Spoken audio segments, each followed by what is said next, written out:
선생님, 사과 한 알에 5,000원. 병원 한 번 다녀오면 10만 원이 훌쩍 넘는 요즘. 평생 모은 내 돈의 가치가 매일 밤 사라지는 것 같다는 공포. 혹시 느껴보셨나요?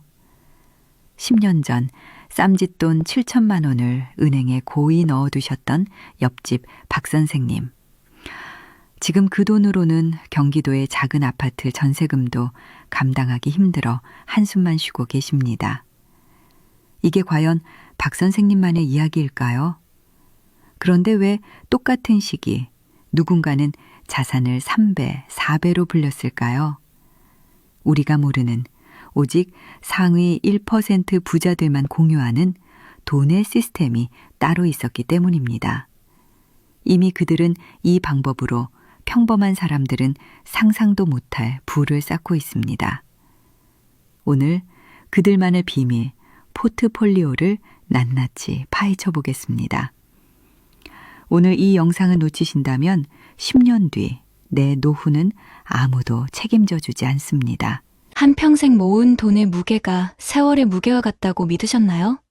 흙 묻은 손으로 혹은 기름때 묻은 작업복으로 꼬박꼬박 은행에 쌓아 올린 그 시간의 탑이 결코 무너지지 않을 단단한 성이라고 그렇게 믿어오지 않으셨습니까? 여기 그 믿음이 평생의 후회가 된 한 여자가 있습니다. 자갈치 시장의 새벽을 누구보다 먼저 열던 이순자 여사. 오래 잃은 둘인 그녀에게 시장 좌파는 세상 그 자체였고 생선 비린내는 아들 민준을 키워낸 훈장 같은 향기였다. 남편 일찍 여의고 억척같이 살아온 세월. 그녀의 유일한 자랑은 낡고 너덜너덜해진 통장 여러 개였다. 그 안에 빼곡히 찍힌 숫자들 1억 5천만 원. 순자에게 그 돈은 단순한 숫자가 아니었다. 시린 새벽에 불던 칼바람이었고 아들 약값 때문에 굶었던 저녁이었으며 터진 손 등에 붙였던 반창고의 총합이었다. 영옥 언니, 봤어? 우리 민준이 드디어 장가간대. 저번에 선본 처자가 마음에 쏙 든다네. 단골 국밥집에서 오랜 친구 박영욱 여사에게 국밥을 퍼주며 순자는 얼굴 가득 한바구음을 지었다. 영옥은 교사였던 남편과 평생을 해로하다 5년 전 사별하고 지금은 아파트에서 조용히 노후를 보내는 순자의 유일한 말벗이었다. 어머, 잘됐다 순자야. 이제야 내 고생 끝나는구나. 집은 어떡한데? 걱정 마. 이 이순자가 누군데. 저놈 대학 보낼 때도 안 쓴 비상금이 있어. 통장에 1억 5천 딱 꽂혀있지. 경기도에 작은 아파트 하나 얻어주고도 남을걸. 내 통장이 우리 민준이 인생 답안지야. 순자의 목소리에는 평생을 지켜온 자부심이 가득했다. 영옥은 그저 따뜻하게 웃으며 순자의 손을 잡아주었다. 하지만 그 미소 뒤에는 언뜻 스치는 그림자가 있었다. 몇 해 전 세상을 떠난 남편이 입버릇처럼 하던 말이 귓가에 맴돌았다. 여보, 돈을 가만히 묶어두는 게 가장 위험한 도박이라는 것만 잊지 마시오. 그땐 그저 고지식한 남편의 잔소리려니 했던 말이었다. 며칠 뒤 민준에게서 전화가 왔다. 마음에 쏙 드는 신혼집을 찾았다는 들뜬 목소리였다. 순자는 마치 자기 일처럼 기뻐하며 당장 계약하자고 큰 소리를 쳤다. 다음 날 순자는 가장 아끼던 외출복을 꺼내 입고 은행으로 향했다. 40년 넘게 거래해온 은행이었다. 창구에 앉은 젊은 직원은 순자의 통장을 보며 연신 대단하시다며 엄지를 치켜세웠다. 순자의 어깨가 으쓱 올라갔다. 이 돈으로 아들 전세금을 좀 빼주려고 하는데 수표로 바로 가능하지? 네, 어르신, 물론입니다. 그런데 요즘 경기도 아파트 전세금이 워낙 많이 올라서요. 알아. 그래도 1억 5천이면 20평짜리 전세는 넉넉하지 않나? 직원은 잠시 머뭇거리더니 조심스럽게 입을 열었다. 어르신 민준님께서 알아보신 아파트 전세금이 3억 원이라고 하던데요. 순간 순자의 세상이 멈췄다. 귀를 의심했다. 잘못 들었을 거라고 젊은 친구가 뭘 잘 모르는 걸 거라고 애써 스스로를 다독였다. 뭐라고? 3억? 아니, 10년 전만 해도 그 돈이면 경기도에 집을 한 채 사고도 남았어. 자네 지금 나랑 장난해? 어르신, 죄송하지만 사실입니다. 지난 10년간 서울 아파트 값은 연평균 7% 넘게 올랐고 그 여파로 경기도 전세금도 2배 가까이 뛰었습니다. 어르신께서 돈을 모으시는 동안 돈의 가치는 제자리에 머물러 있었던 셈입니다. 직원의 설명은 귀에 들어오지 않았다. 순자의 눈에는 통장 맨 마지막 줄에 찍힌 1억 5천만이라는 숫자가 자신을 비웃는 것처럼 보였다. 평생의 자부심이었던 숫자가 한순간에 무력한 낙서가 되어버렸다. 은행을 어떻게 빠져나왔는지 기억나지 않았다. 시장으로 돌아오는 길, 과일 가게 앞에 붙은 사과 한 알 5천 원이라는 팻말이 유독 아프게 눈을 찔렀다. 병원 한 번 다녀오면 10만 원이 훌쩍 넘는 요즘 평생 모은 내 돈의 가치가 매일 밤소리 없이 사라지고 있었다는 공포가 순자의 온몸을 휘감았다. 그날 이후 순자는 웃음을 잃었다. 민준에게는 차마 사실대로 말하지 못하고 몸이 아프다는 핑계로 전화를 피했다. 텅 빈 좌판을 보며 한숨만 내쉬는 날이 늘어갔다. 그런 순자를 보다 못한 영옥이 어느 날 그녀의 집을 찾았다. 순자야, 너 무슨 일 있지? 며칠째 얼굴이 반쪽이야.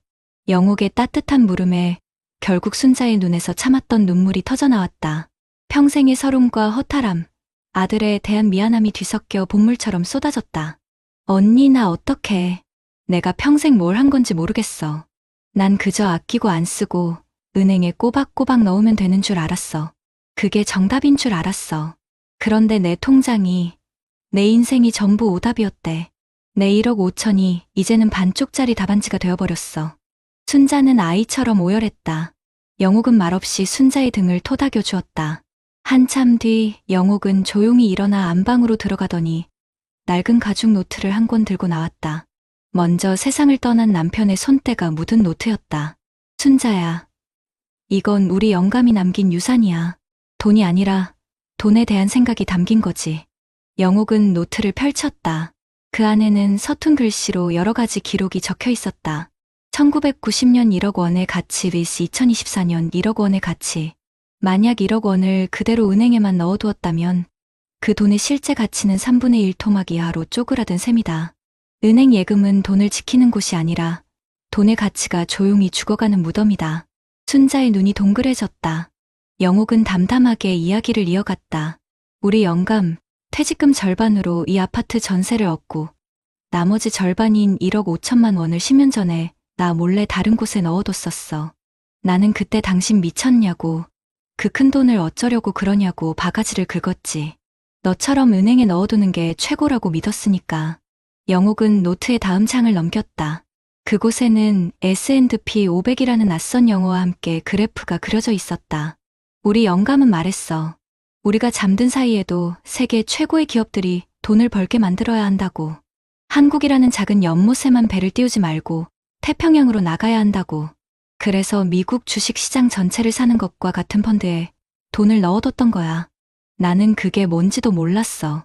그냥 매달 우편으로 오는 수익률 보고서만 쳐다봤지. 영옥은 잠시 숨을 고르고 마지막 장을 펼쳐 순자에게 보여주었다. 그곳에는 현재 계좌 잔고가 적혀 있었다. 순자는 자신의 눈을 비볐다. 믿을 수 없는 숫자였다. 총 평가 금액 5억 8천만 원. 순자의 입이 떡 벌어졌다. 똑같은 1억 5천만 원이었다.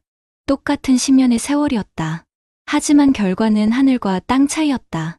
순자가 땀 흘려 돈을 지키려 애쓰는 동안 영옥의 돈은 스스로 일을 하고 몸집을 불리고 자식을 낳아 거대한 가족을 이루고 있었다. 언니, 이게 어떻게 가능해? 이건 사기 아니야? 아니, 이건 시스템이래. 우리 같은 서민들은 모르고 오직 상위 1% 부자들만 공유하는 돈의 시스템. 그들은 절대 돈을 은행에 재워두지 않아. 돈이 스스로 일하게 만드는 파이프라인을 계속해서 만든다는 거야. 부동산, 주식, 펀드, 심지어 빚까지도 이용해서 말이야. 우리 영감은 그걸 책에서 보고 깨달았던 거고. 영옥의 이야기는 충격 그 자체였다. 부자들은 자산을 늘리기 위해 전략적으로 빚을 내고 그 빚을 갚는 능력이 충분하기에 더 큰 부를 쌓는다. 반면 서민들은 당장의 생활비가 부족해 빚을 내고 그 빚을 갚느라 평생 허덕인다. 2020년 코로나로 주식시장이 폭락했을 때, 겁에 질린 사람들이 돈을 뺄 때, 부자들은 오히려 위기를 기회로 삼아 헐값에 주식을 사들였다. 정보의 차이, 금융이해력의 차이가 그렇게 다른 결과를 낳은 것이었다. 순자는 낡은 통장과 영옥의 노트를 번갈아 보았다. 평생의 자부심이었던 통장이 초라한 실패의 증거처럼 보였다. 한평생 성실하게 살아온 자신의 삶이 통째로 부정당하는 기분이었다. 그녀는 무너지는 목소리로 영옥에게 물었다. 언니, 그럼 나는 평생 뭘 한 거야? 그 한마디에 순자의 평생이 담겨 있었다. 억척같이 살아온 세월에 대한 회한, 아들에 대한 미안함, 그리고 세상을 향한 원망. 영옥은 눈물을 글썽이며 순자의 주름진 손을 힘껏 잡았다. 순자야, 넌 잘못한 게 아니야. 우린 잘못한 게 없어. 그냥 아무도 우리에게 알려주지 않았을 뿐이야. 돈에도 길이 있다는 걸. 우리가 아는 길이 유일한 정답이 아니었다는 걸. 너무 늦게 알았을 뿐이야. 그것은 위로이자 아픈 진실이었다. 학교에서도 사회에서도 누구도 돈이 일하는 법을 가르쳐주지 않았다. 그저 아끼고 저축하라는 말만 앵무새처럼 반복했다. 그 사이 부자들은 그들만의 비밀 과외를 통해 자산을 불리는 시스템을 배우고 대물림하고 있었다. 순자의 실패는 그녀 개인의 실패가 아니라 아무도 알려주지 않았던 시스템의 부재가 낳은 구조적인 비극이었다. 며칠 뒤 영옥은 순자와 민준을 불렀다. 그리고 자신의 통장에서 1억 5천만 원을 인추해 민준에게 건넸다. 민준아, 이건 내가 너한테 빌려주는 거다. 대신 조건이 있어. 앞으로 내 엄마랑 같이, 이 할미랑 같이 돈 공부 시작하는 거다. 이 돈이 그냥 사라지는 돈이 아니라 더 큰 돈을 불러오는 씨앗이 되게 만들어야 해. 그게 이 돈을 갚는 유일한 방법이야. 순자는 눈물을 흘리며 영옥의 손을 잡았고 민주는 깊이 고개를 숙였다. 그날 순자의 부엌 작은 식탁에서 세 사람의 새로운 인생 공부가 시작되었다. 영옥의 남편이 남긴 낡은 노트 첫 장에는 이렇게 쓰여 있었다. 나의 아내와 내 친구가 이 글을 볼 때쯤이면 나는 세상에 없겠지. 부디 두려워하지 마시오. 돈의 노예로 살지 말고 돈의 주인이 되는 법을 배우시오. 시작하기에 늦은 때란 없소. 당신들의 노후는 그 누구도 아닌 당신들 스스로가 책임져야 하니까. 순자는 더 이상 좌판에 앉아 한숨 쉬지 않는다. 그녀는 이제 매일 아침 영옥의 집으로 가 함께 경제신문을 읽는다. ISA, 연금저축 같은 낯선 단어들을 배우고 환율을 확인하며 세상이 어떻게 돌아가는지 눈을 뜨기 시작했다. 그녀의 이야기는 실패로 끝난 것이 아니었다.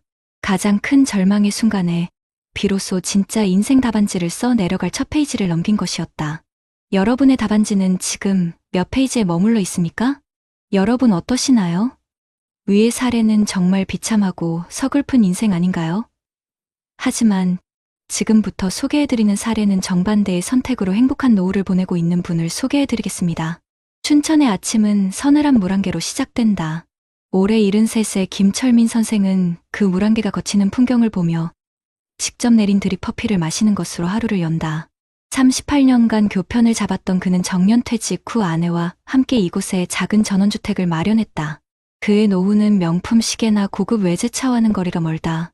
하지만 그의 얼굴에는 자갈치 시장의 이순자 여사에게서는 찾아볼 수 없는 깊은 평온함과 단단한 자신감이 서려 있다. 그의 노후를 지탱하는 것은 통장 속 잠자는 숫자가 아니라 지금 이 순간에도 세상 저편에서 잠들지 않고 일하고 있는 시스템이라는 것을 알기 때문이다. 여보, 오늘 점심은 읍내 나가서 막국수나 한 그릇 할까? 당신 좋아하는 감자전도 곁들여서. 아내 이수희 여사가 텃밭에서 방금 딴 상추를 씻으며 묻자 철미는 신문에서 눈을 떼며 흔쾌히 대답했다. 그때였다. 휴대폰이 요란하게 울렸다. 화면에 뜬 이름은 박상식. 30년 지기 동료 교사이자 친구였다. 상식이. 웬일이야, 이 아침부터. 철민아, 나다. 다름이 아니고 혹시 내가 염치불구하고 부탁 하나만 해도 될까? 소화기 너머로 들려오는 친구의 목소리는 잔뜩 잠겨 있었다.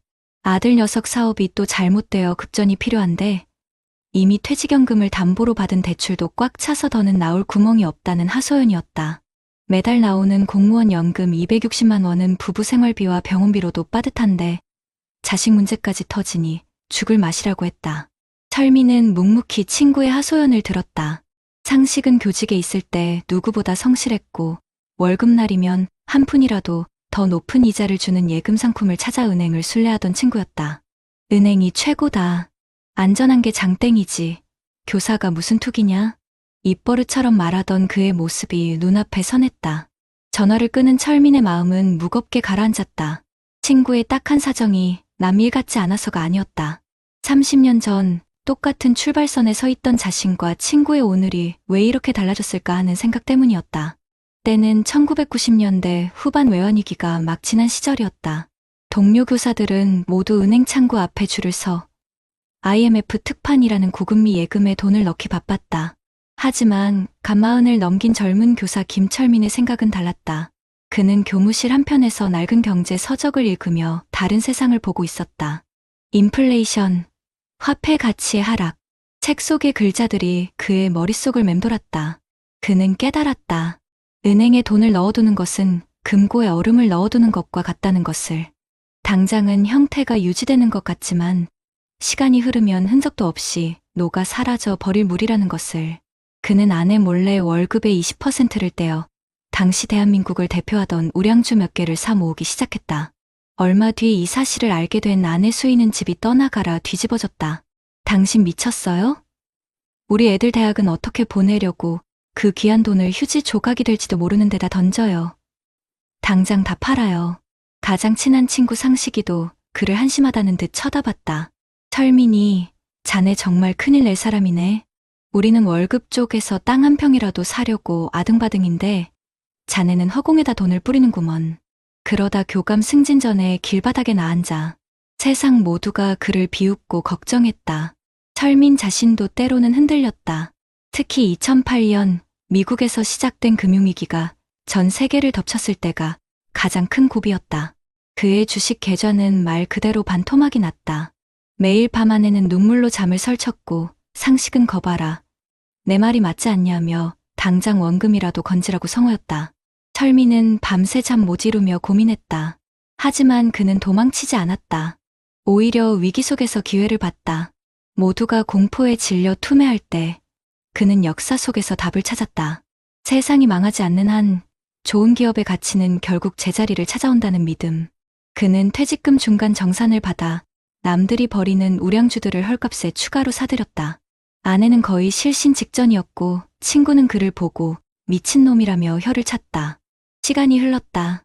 거짓말처럼 세상은 회복되었고 주식시장은 이전보다 더 높이 날아올랐다. 2015년 어느 봄날 철민은 아내를 조용히 서재로 불렀다. 그리고 지난 15년간의 투자 기록이 담긴 파일을 묵묵히 건넸다. 처음 500만 원으로 시작했던 그의 계좌는 온갖 풍파를 겪어내고 4억 원이라는 거대한 나무로 자라 있었다. 수인은 자신의 눈을 의심했다. 자신과 남편이 아끼고 아껴서 부은 적금 총액의 몇 배가 되는 돈이었다. 그녀는 남편의 거칠어진 손을 잡고 아무 말도 하지 못했다. 그저 미안함과 고마움이 뒤섞인 눈물만 흘릴 뿐이었다. 그날 이후 철민의 외로운 투자는 부부의 든든한 노후 계획이 되었다.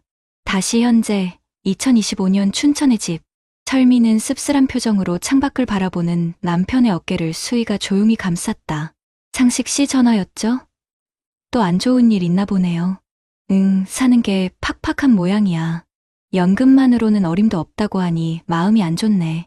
철민은 매달 280만 원의 공무원 연금을 받는다.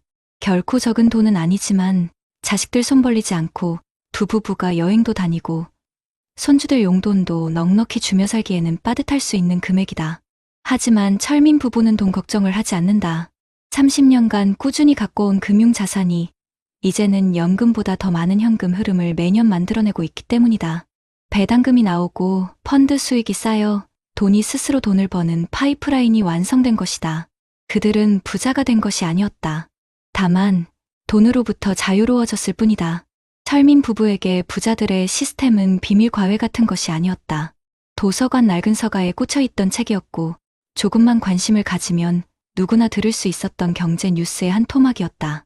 진짜 비극은 시스템의 존재를 몰랐던 것이 아니라 알려고 하지 않았던 것, 혹은 애써 외면했던 것이라고 철민은 생각했다. 성실하게 땀 흘려번 돈을 그저 은행에 쌓아두는 것이 미덕이라 믿었던 지난 시절의 통념이 수많은 친구와 동료들의 노후를 발목 잡고 있었다.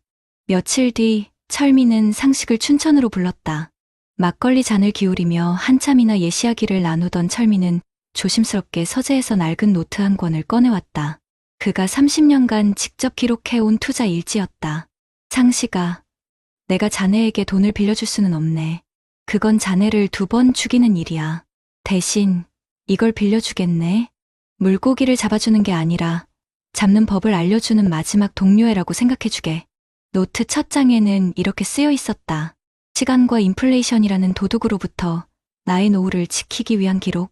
거기에는 성공의 기록뿐만 아니라 2008년의 처절한 실패와 고뇌, 그리고 그것을 극복해 낸 과정이 고스란히 담겨 있었다. 상식은 한참 동안 노트를 넘겨보다 이내 굵은 눈물을 뚝뚝 흘렸다. 철민은 더 이상 아무 말도 하지 않았다. 그는 이제 안다. 행복한 노후는 은퇴 후 어느 날 갑자기 주어지는 선물이 아니라는 것을. 젊은 시절부터 차곡차곡 쌓아올린 지식과 용기, 그리고 인내의 시간을 통해 스스로 지어올리는 견고한 성이라는 것을. 그의 이야기는 특별한 성공 신화가 아니었다. 가장 평범한 월급쟁이가 가장 기본적인 원칙을 지켜 자신의 삶을 지켜낸 우리 시대의 현명한 어른 이야기일 뿐이다. 이런 문제들과 관련해서 전문가들과 통계 자료회를 소개해드리겠습니다. 우리 선생님들, 혹시 자산이라고 하면 어떤 게 가장 먼저 떠오르시나요? 아마 대부분 내가 사는 집 한 채, 그리고 은행 예금이 전부라고 생각하실 겁니다. 실제로 우리나라 가계 자산의 70% 이상이 부동산, 특히 거주용 주택에 묶여 있다고 하죠. 그런데 말입니다. 우리가 부자라고 부르는 사람들, 금융자산만 10억 이상을 가진 분들의 지갑 속은 완전히 다릅니다. 통계를 보면 이분들은 부동산과 금융자산의 비율을 거의 6대4 많게는 5대5까지 맞추고 있었습니다. 이게 뭘 의미할까요? 단순히 집값이 오르기만 기다리는 게 아니라 돈이 스스로 돈을 벌어오는 시스템을 가지고 있다는 뜻입니다. 우리 돈은 은행에서 잠자고 있을 때 부자들의 돈은 주식, 펀드, 채권 같은 금융상품 속에서 24시간 내내 일하고 있는 셈이죠. 그렇다고 이분들이 위험하게 막 투자를 하는 것도 아닙니다. 오히려 그 내용을 들여다보면 굉장히 안정적이에요. 이름만 대면 알만한 우량주에 장기적으로 묻어두거나 시장 전체의 흐름을 따라가는 지수펀드에 꾸준히 돈을 넣는 식이죠. 단기적인 등락에 마음 졸이는 게 아니라 5년, 10년 뒤를 내다보고 묵묵히 씨앗을 심는 농부와 같은 마음으로 투자를 하는 겁니다. 또 한 가지 아주 흥미로운 점은 현금 보유 비중이 우리 일반인들보다 훨씬 높다는 사실입니다. 아니, 돈을 굴려야 부자가 된다면서 현금은 왜 많이 가지고 있냐고요? 그분들에게 현금은 그냥 돈이 아닙니다. 바로 기회입니다. 경제 위기가 와서 모두가 공포에 떨며 주식이나 부동산을 헐값에 내놓을 때 그들은 바로 이 현금을 가지고 좋은 자산을 줍듯이 사들입니다. 위기를 기회로 만드는 가장 강력한 무기가 바로 현금인 셈이죠. 우리는 불안해서 현금을 쥐고 있지만 그들은 기회를 잡기 위해 현금을 준비합니다. 생각의 출발점부터가 다른 겁니다. 결국 부자들의 자산 관리는 한마디로 균형이라고 할 수 있습니다. 부동산이라는 든든한 버팀목을 세워두고 금융자산이라는 성장 엔진을 계속 돌리면서 위기 상황에 쓸 수 있는 현금이라는 비상금을 항상 준비해두는 것. 이 세 가지 바퀴가 함께 굴러가니까 자산이 눈덩이처럼 불어날 수밖에 없는 구조인 거죠. 지금 당장 우리가 수십억대 자산가처럼 포트폴리오를 꾸릴 수는 없겠지만 중요한 것은 바로 이런 생각의 틀을 배우는 것입니다. 내 전 재산이 아파트 한 채에만 묶여있지는 않은지, 잠자는 내 돈을 조금이라도 일하게 만들 방법은 없을지, 작은 돈이라도 꾸준히 모아서 기회를 잡을 준비를 해야겠다는 다짐. 바로 이런 작은 생각의 전환이 10년 뒤 우리 선생님들의 노후를 완전히 다른 모습으로 만들어줄 거라 저는 확신합니다. 오늘 제가 준비한 이야기는 여기까지입니다. 다음에는 더 유익하고 현실적인 돈 이야기로 찾아뵙겠습니다. 그렇다면 앞선 사례들을 해결할 수 있는 방법은 무엇이 있을까요? 네, 바로 금융 이해력을 높이는 것, 다시 말해 돈에 대해 똑똑해지는 것입니다. 많은 분들이 이순자 여사님의 안타까운 사연에 함께 마음 아파하시고 김철민 선생님의 현명하고 여유로운 노후 준비에 큰 부러움을 느끼셨을 겁니다. 그런데 여기서 우리가 꼭 기억해야 할 가장 중요한 점은 김철민 선생님의 선택이 절대 영화에나 나오는 특별한 사람만 할 수 있는 일이 아니라는 사실입니다. 우리 어르신들 누구나 오늘 당장 마음만 먹으면 충분히 시작할 수 있는 일입니다. 지금도 전혀 늦지 않았습니다. 오히려 지금이 가장 빠른 때입니다. 다행히도 대한민국 정부와 우리가 사는 각 지역의 지자체에서 우리 어르신들의 든든하고 행복한 노후를 위해 정말 다양하고 유익한 금융 교육 정책들을 이미 많이 마련해두고 있습니다. 과거에는 돈 공부는 일부 부자들만 하는 거라는 오해가 있었지만 이제는 시대가 바뀌었습니다. 대한민국 국민 모두가 금융과 친해져야 한다고 나라에서도 발벗고 나서고 있는 것이죠. 특히 우리 어르신들의 상황과 눈높이에 맞춘 여러 정책들이 아주 활발하게 운영되고 있으니 꼭 한번 귀를 기울여 보시기 바랍니다. 예를 들어 금융감독원이라는 국가기관에서는 시니어 금융아카데미라는 아주 좋은 교육 과정을 만들었습니다.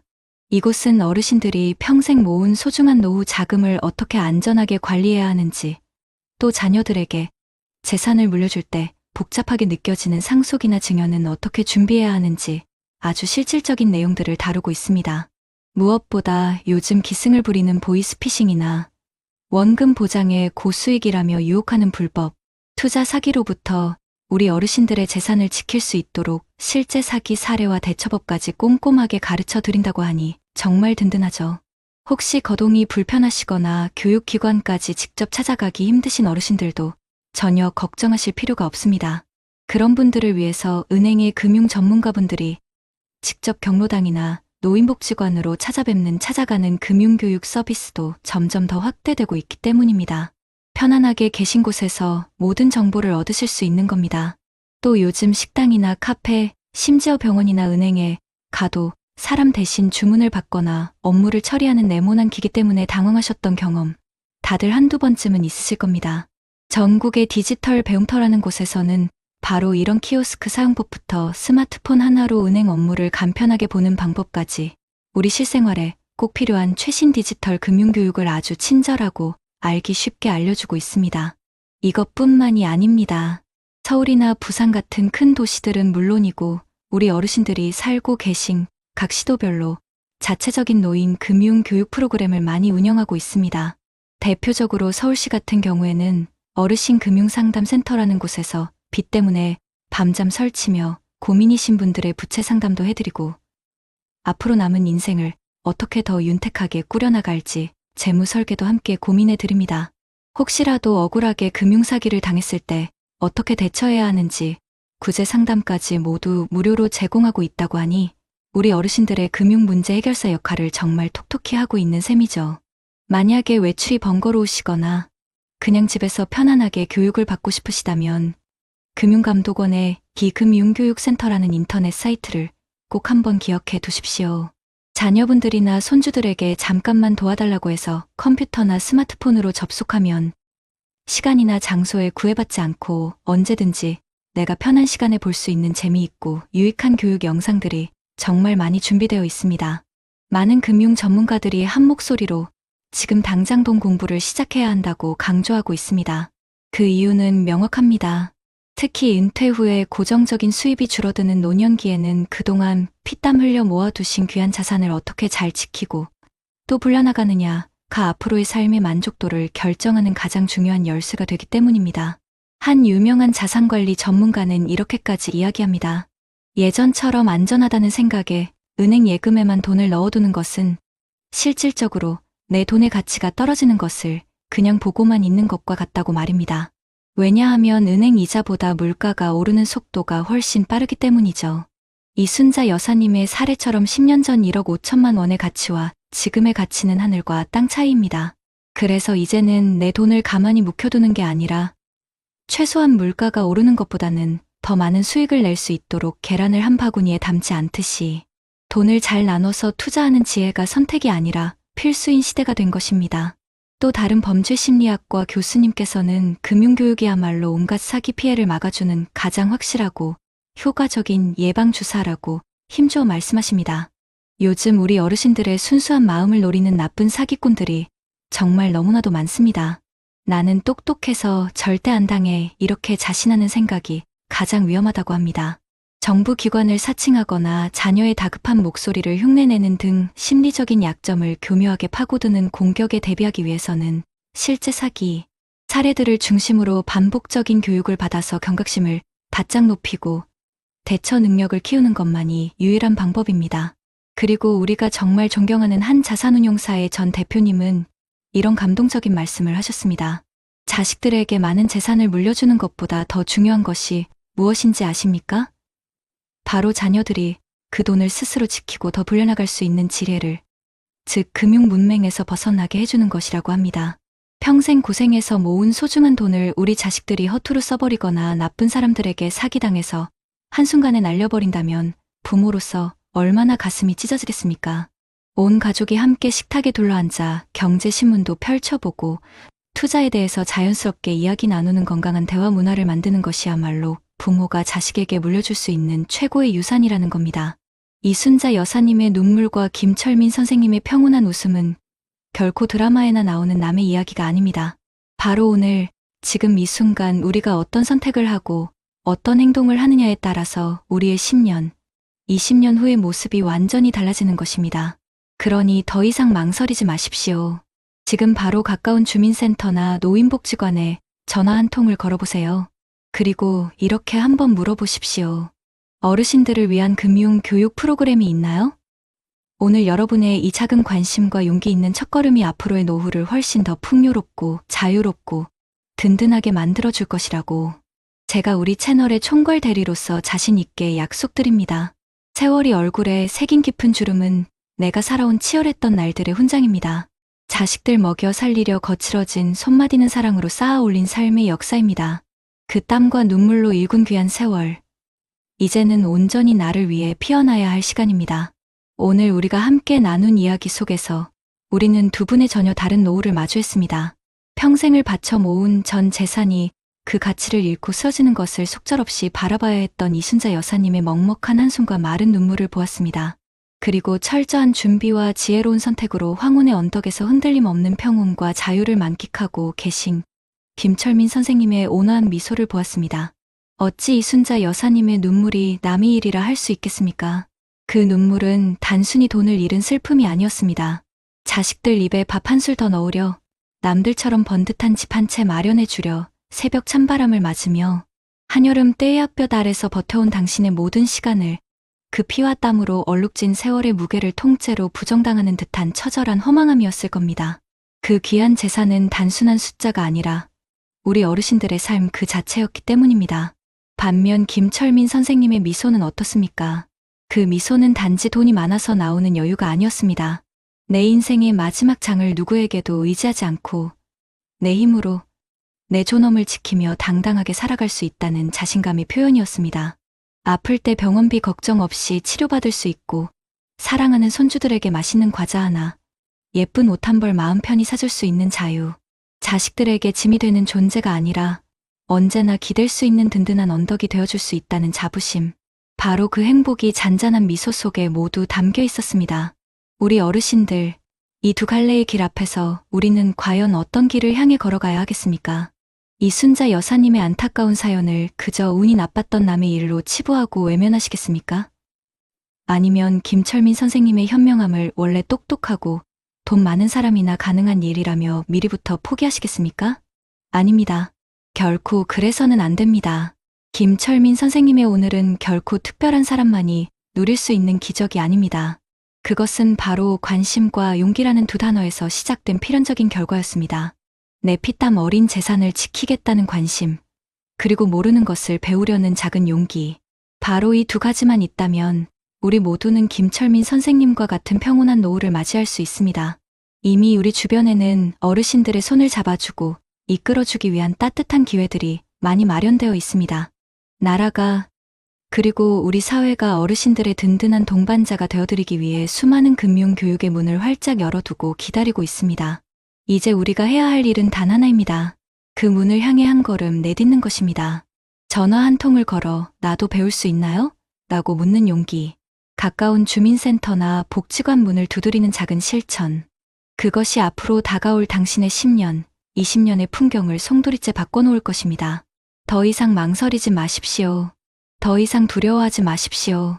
평생을 가족을 위해 헌신하며 꿋꿋하게 살아오신 당신은 그 누구보다 행복하고 존엄한 노후를 누릴 자격이 충분하십니다. 오늘 당신이 내딛는 이 작은 첫걸음이 훗날 자식들에게 짐이 되는 노후가 아니라 따뜻한 밥 한 끼 사주며 쌈짓돈을 쥐어주는 든든한 어른으로, 세상 가장 존경받는 부모님으로 당당히 서는 빛나는 미래를 약속할 것입니다. 어르신들의 빛나는 황혼을 저희가 진심으로 응원하겠습니다. 선생님, 요즘 자고 일어나면 병원비 걱정, 자식들 걱정에 모아둔 돈은 그대로라 한숨부터 나오신 적 있으시죠? 그런데 만약 평생 피땀 흘려 모은 퇴직금 2억 원이 1년도 안 돼 연기처럼 사라지고 매달 400만 원씩 빚만 쌓이는 지름길이 있다면 어떡하시겠어요? 믿기지 않겠지만 이건 작년에 명예퇴직한 62세 박 이사님의 실제 이야기이자 이미 12만 명이 넘는 사람들이 뛰어든 공인중개사 시장의 끔찍한 현실입니다. 이미 수많은 분들이 편의점보다 많은 이곳에서 폐업조차 못한 채 갇혀 있습니다. 왜 아무도 이 처참한 진실을 말해주지 않았을까요? 오늘 영상을 놓치신다면 그 다음은 바로 선생님의 소중한 노후 자금이 될지도 모릅니다. 그해 겨울은 유난히 추웠다. 박영수 부장은 정년보다 2년 먼저 회사의 명패를 반납했다.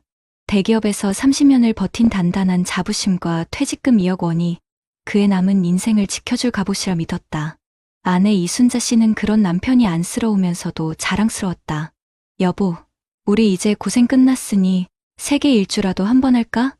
영수의 너스레에 순자는 손사래를 치면서도 얼굴 가득 웃음꽃을 피웠다.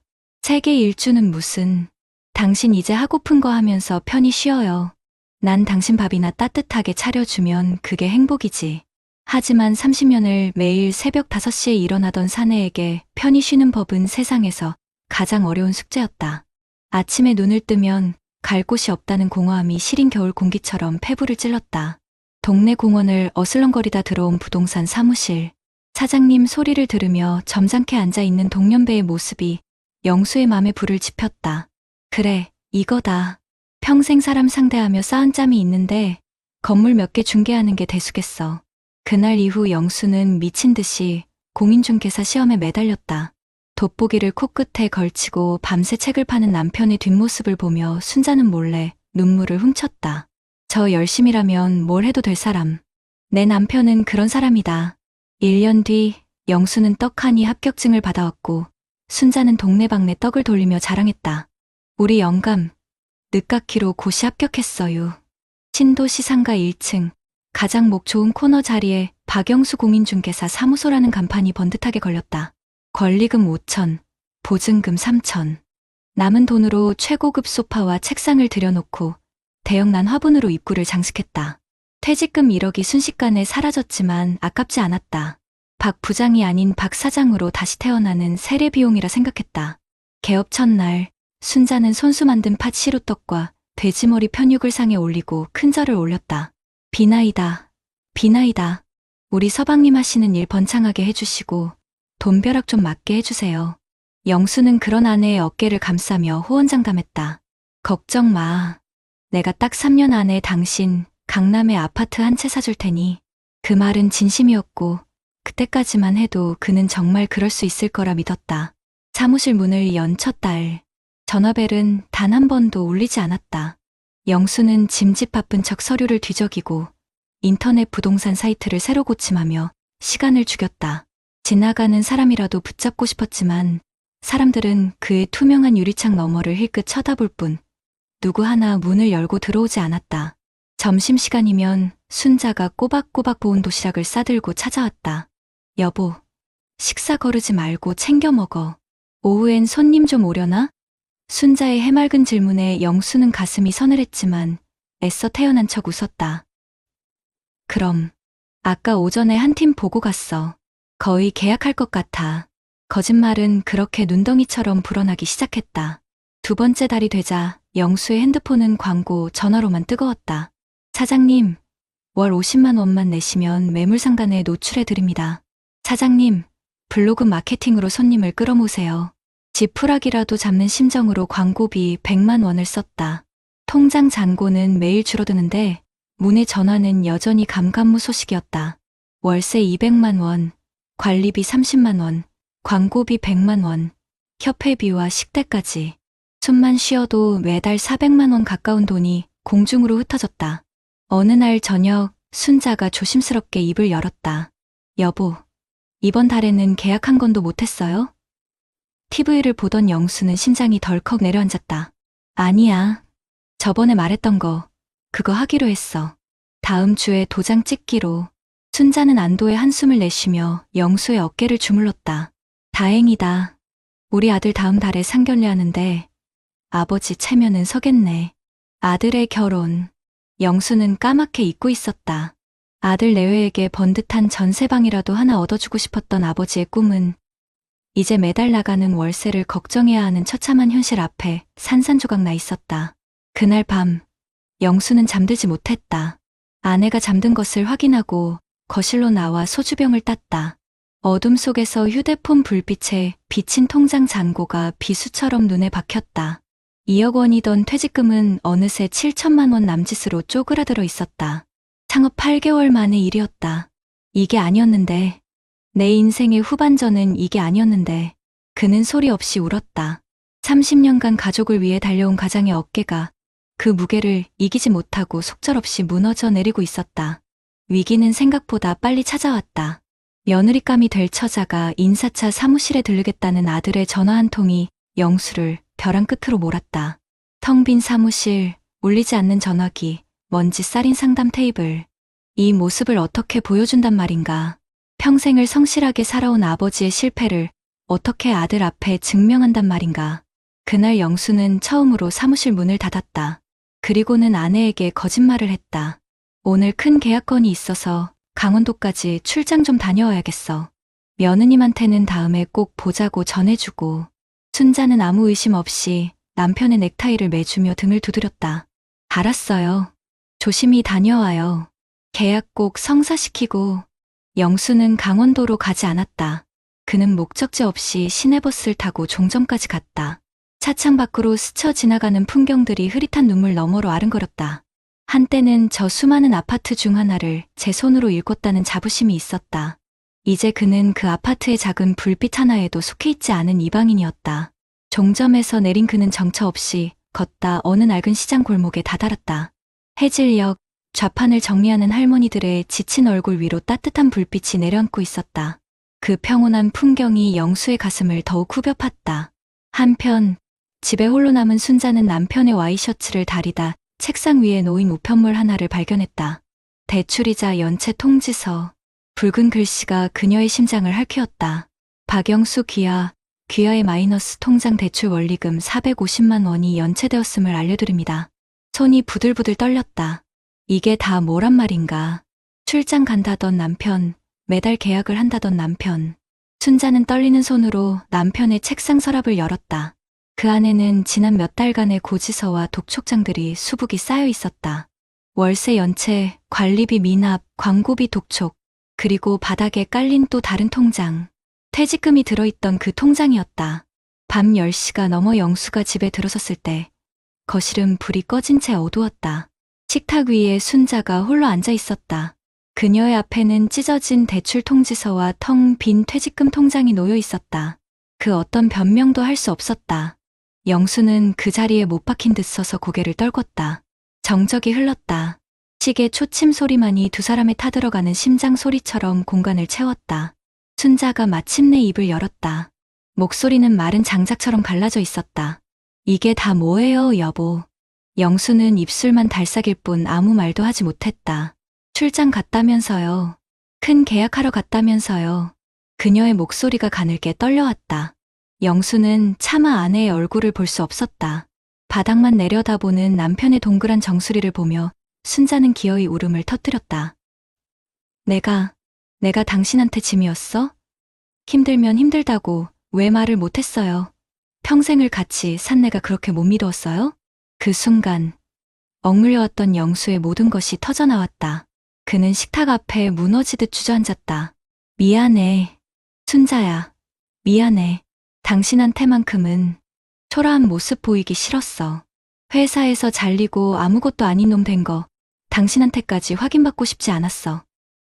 그냥 당신한테 마지막까지 멋진 남편으로 우리 아들한테 듬직한 아버지로 보이고 싶었을 뿐이야. 그게 내 마지막 자존심이었어. 영수는 어린아이처럼 흐느꼈다. 30년을 버텨온 가장의 자존심이 아내 앞에서 산산이 부서져 내리는 순간이었다. 순자는 통곡하는 남편의 등을 말없이 쓸어내렸다.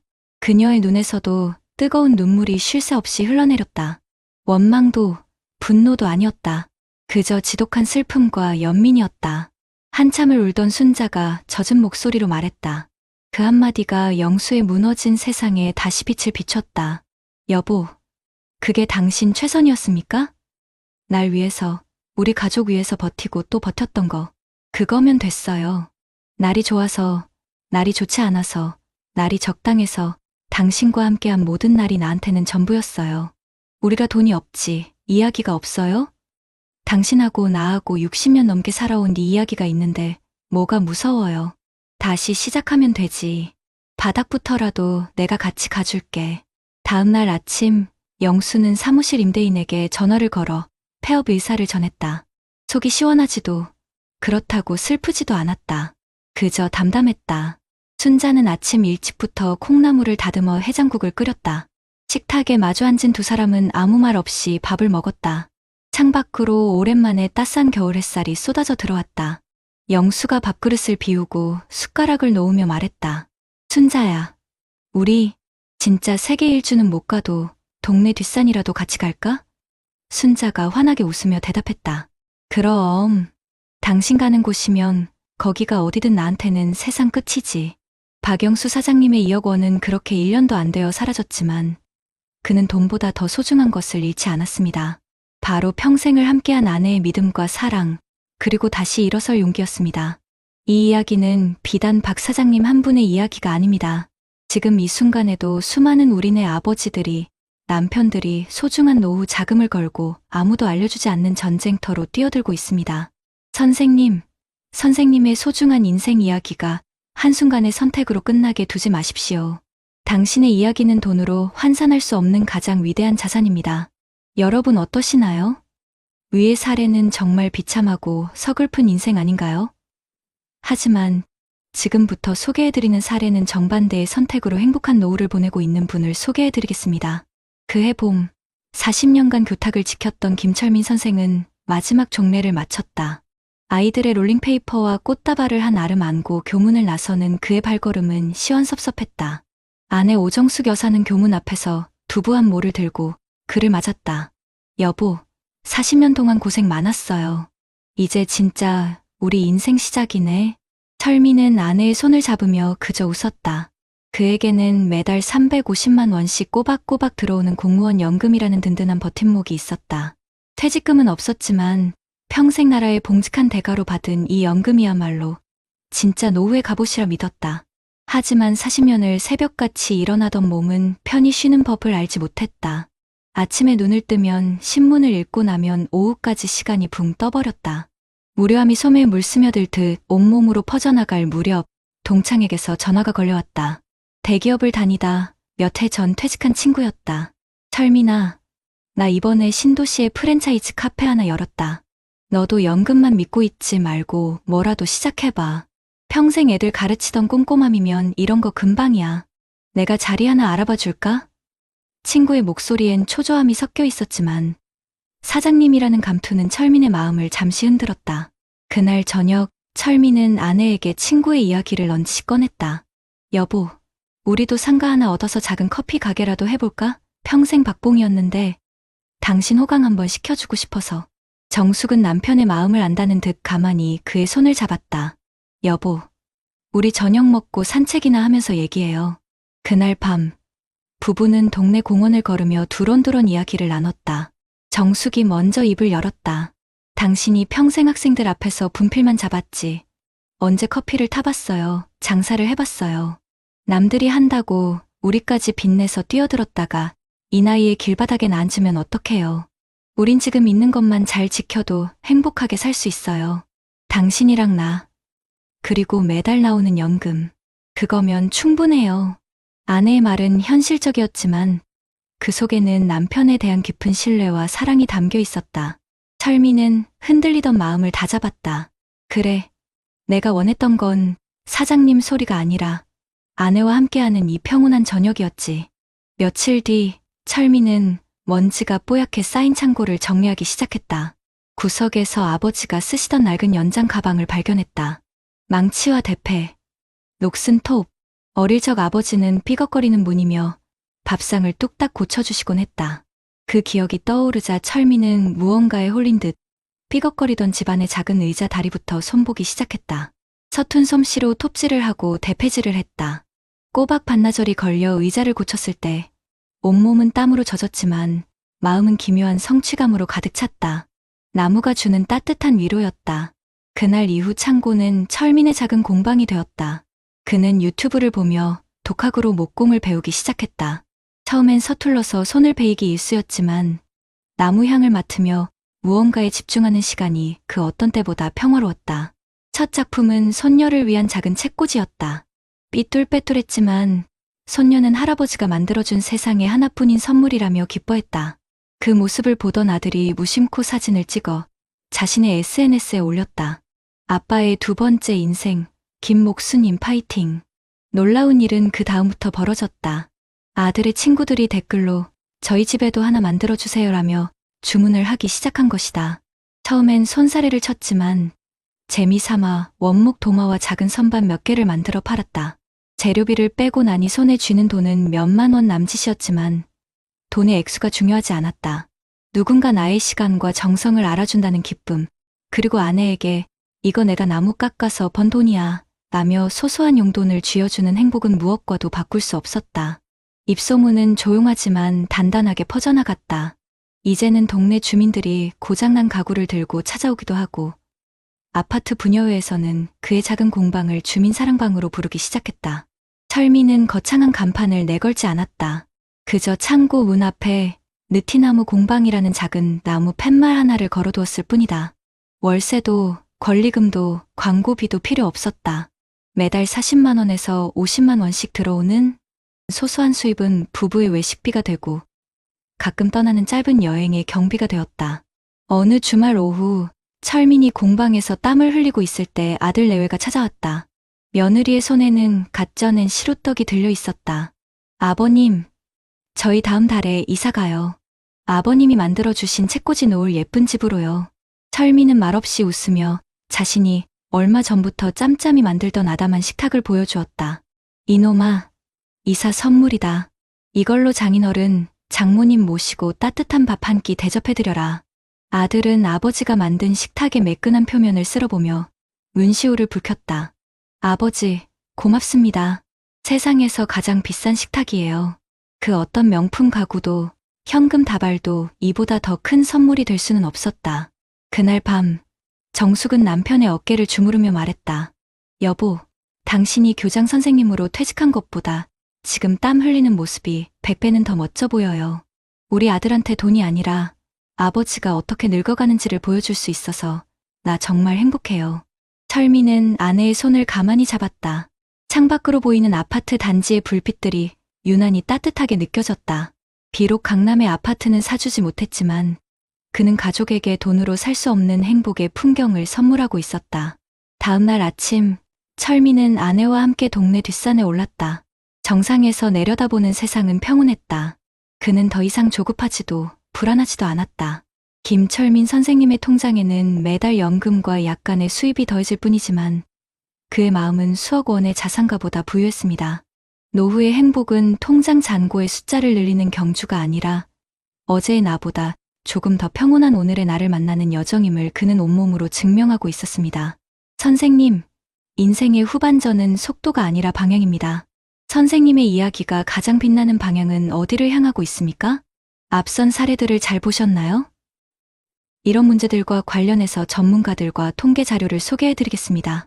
박영수 이사님의 이야기는 그냥 운이 나빴던 한 개인의 실패담이 절대 아닙니다. 사실 이건 우리 사회의 구조적인 문제고 통계가 그 비극을 아주 차갑게 증명하고 있습니다. 박 이사님이 뛰어들었던 공인중개사 시장이요. 이미 포화 상태를 넘어서서 그야말로 전쟁터입니다. 우리나라의 공인중개사 자격증 가진 분이 55만 명인데 실제로 문을 열고 일하는 분은 11만 명밖에 안 됩니다. 5명 중 4명은 그냥 장롱 속에 자격증을 넣어둔 셈이죠. 그만큼 저 11만 개의 자리를 놓고 벌이는 생존 경쟁이 얼마나 치열하겠습니까? 이게 어느 정도냐면요. 전국 편의점 수가 5만 개쯤 되는데 그거보다 2배나 많은 겁니다. 더 무서운 건요. 새로 문을 여는 곳보다 문 닫는 곳이 훨씬 많다는 사실입니다. 벌써 2년 넘게 이런 상황이 계속되고 있어요. 작년 한 해에만 15,000개가 넘는 사무소가 문을 닫거나 쉬었고 계산해보니 하루에 43곳씩 사라진 꼴입니다. 박 이사님이 월세 400만 원을 못 버티고 1년도 안 돼 퇴직금을 다 날린 게 어찌 보면 이런 거대한 시장 붕괴 앞에선 당연한 결과였을지도 모릅니다. 이게 비단 공인 중개사만의 얘기가 아닙니다. 통계를 보니까 50대, 60대 사장님들이 전체 자영업자 대출의 66%를 차지하고 있대요. 퇴직금에 대출까지 끌어다가 사장님 소리 한번 들어보려고 창업에 뛰어들었다가 결국엔 막대한 빚만 지고 쓸쓸하게 폐업하는 분들이 너무나 많다는 뜻입니다. 어떤 금융 전문가가 이런 말을 하더군요. 은퇴하고 창업하는 건 남은 인생 전체를 거는 도박이랑 똑같다고요. 옛날 직장 경력만 믿고 제대로 알아보지도 않고 뛰어드는 건 총도 없이 전쟁터에 나가는 거나 마찬가지라고요. 반면 김철민 선생님의 이야기는 노후의 행복이 얼마나 많이 버느냐가 아니라 어떻게 즐겁게 사느냐에 달려있다는 걸 아주 명확하게 보여줍니다. 김 선생님이 얼마나 현명한 선택을 하셨는지는 우리나라의 너무나도 심각한 노인 빈곤 현실을 보면 오히려 더 뼈저리게 느껴집니다. 2025년 기준으로 우리나라 66세 이상 노인 빈곤율이 39.7%입니다. 이게 경제협력개발기구 OECD 국가 중에서 압도적인 1등이에요. 다른 나라들 평균이 14.8%니까 거의 3배 가까이 높은 정말 충격적인 수치입니다. 쉽게 말해 어르신 10분 중에 4분은 나라에서 정한 중간 소득의 절반도 안 되는 돈으로 어렵게 살아가고 계시다는 뜻입니다. 이런 현실 속에서 김 선생님이 매달 받으시는 공무원 연금 350만 원은 그냥 돈이 아닙니다. 최소한의 인간적인 품위와 삶의 질을 지켜주는 가장 든든한 안전벨트인 셈이죠. 친구가 유혹해도 무리하게 창업하지 않은 건 바로 이 안전벨트를 스스로 끊어버리지 않은 정말 지혜로운 판단이었던 겁니다. 노후 설계 전문가들이 다들 똑같이 하는 말이 있습니다. 퇴직 후에는 돈을 버는 일에만 매달릴 게 아니라 즐겁게 무언가를 배우고 사람들과 어울리는 활동에 집중해야 한다고요. 김 선생님이 창고에서 뚝딱뚝딱 시작하신 목공이 바로 그 조언을 그대로 실천한 완벽한 사례입니다. 처음에 큰 돈이 들어간 것도 아니고 혹시나 잘 안 된다고 해도 손해볼 게 전혀 없잖아요. 오히려 손녀한테는 세상에 하나뿐인 장난감을 선물하고 아들한테는 세상에서 가장 비싼 식탁이라며 떡 하니 만들어주면서 가족 사이가 더 좋아졌죠. 한 달에 40만 원, 50만 원 버는 건 그냥 따라오는 결과일 뿐이고요. 그 만드는 과정 자체가 선생님께는 돈으로 살 수 없는 엄청난 만족감과 성취감을 준 겁니다. 이게 바로 마음의 자산 아니겠습니까? 결국 박 이사님의 이야기는 우리 어르신들이 소중한 노후 자금을 지키기 위해 절대로 하지 말아야 할 것을, 김 선생님의 이야기는 행복한 노년을 만들기 위해 꼭 해야 할 것을 보여주는 겁니다. 그래서 저희 채널은요, 막연하게 할 수 있다, 성공할 수 있다 같은 희망만 이야기하지 않겠습니다. 박 이사님 사례처럼 냉혹한 현실과 정확한 통계 자료를 보여드리면서 어떤 위험이 있는지 확실하게 경고해 드릴 겁니다. 그리고 동시에 김 선생님처럼 큰돈 들이지 않고도 우리 어르신들의 삶을 풍요롭게 만들 수 있는 아주 구체적이고 현실적인 방법들, 예를 들면 취미나 배움, 동네 커뮤니티 활동 같은 것들을 적극적으로 소개해 드릴 겁니다. 결론적으로 성공적인 노후는 속도가 아니라 방향에 달려 있습니다. 퇴직금 2억 원을 1년 만에 몽땅 잃어버리는 빠른 실패의 길이 아니라 매달 꼬박꼬박 나오는 연금에 소소한 행복을 차곡차곡 쌓아가는 느리지만 확실한 성공의 길, 저희 채널이 그 길을 안내하는 든든한 동반자가 되겠습니다. 그렇다면 앞선 사례들을 해결할 수 있는 방법은 무엇이 있을까요? 박 이사님처럼 퇴직금만 믿고 무작정 창업에 뛰어드는 건 정말 위험한 일입니다. 그 마음, 왜 모르겠습니까? 허전하고 뭐라도 해야 할 것 같고 조급해지죠. 하지만 바로 그럴 때 우리를 든든하게 받쳐주는 국가 정책들이 있습니다. 무작정 가게부터 알아보시기 전에 먼저 중장년내일센터라는 곳에 문을 두드려 보시는 건 어떨까요? 고용노동부에서 운영하는 곳인데 40살 이상이면 누구나 가서 앞으로 뭘 하며 살아야 할지, 내 경력을 어떻게 다시 살릴 수 있을지 전문가와 상담하고 교육도 받을 수 있습니다. 여기서 새로운 길을 찾으시는 분들이 정말 많아요. 또 나라에서는 기업이 60살 넘은 분들을 채용하면 인건비를 지원해주는 제도도 운영하고 있습니다. 시니어 인턴십이나 고령자 계속고용장려금 같은 것들이죠. 이러면 우리 시니어들은 새 직장에 부담 없이 적응할 수 있고 기업은 경험 많은 인재를 얻으니 서로에게 좋은 일 아니겠습니까? 꼭 돈을 많이 버는 것만이 정답은 아닐 겁니다. 김철민 선생님처럼 소소한 수입이라도 만족감을 느끼는 삶, 그게 중요하죠. 보건복지부에서 하는 노인 일자리 사업이 바로 그런 역할을 합니다. 노노케어라고 해서 다른 힘든 어르신들을 돌봐드리거나 동네 시설을 위해서 봉사하는 공익활동형 일자리가 있어요. 한 달에 30시간 정도 일하고 활동비로 29만 원 정도 받으시는데 이게 큰 돈은 아니어도 사람들과 어울리고 사회에 내가 필요한 존재라는 느낌을 갖게 하는데 아주 큰 힘이 됩니다. 조금 더 전문적인 일을 원하시면 사회 서비스형 일자리도 있습니다. 어린이집이나 노인 관련 시설에서 예전 경력을 살려 돕는 일인데 한 달에 60시간 정도 일하고 70만 원 넘게 버실 수 있으니 현금 흐름에 실질적인 도움이 되죠.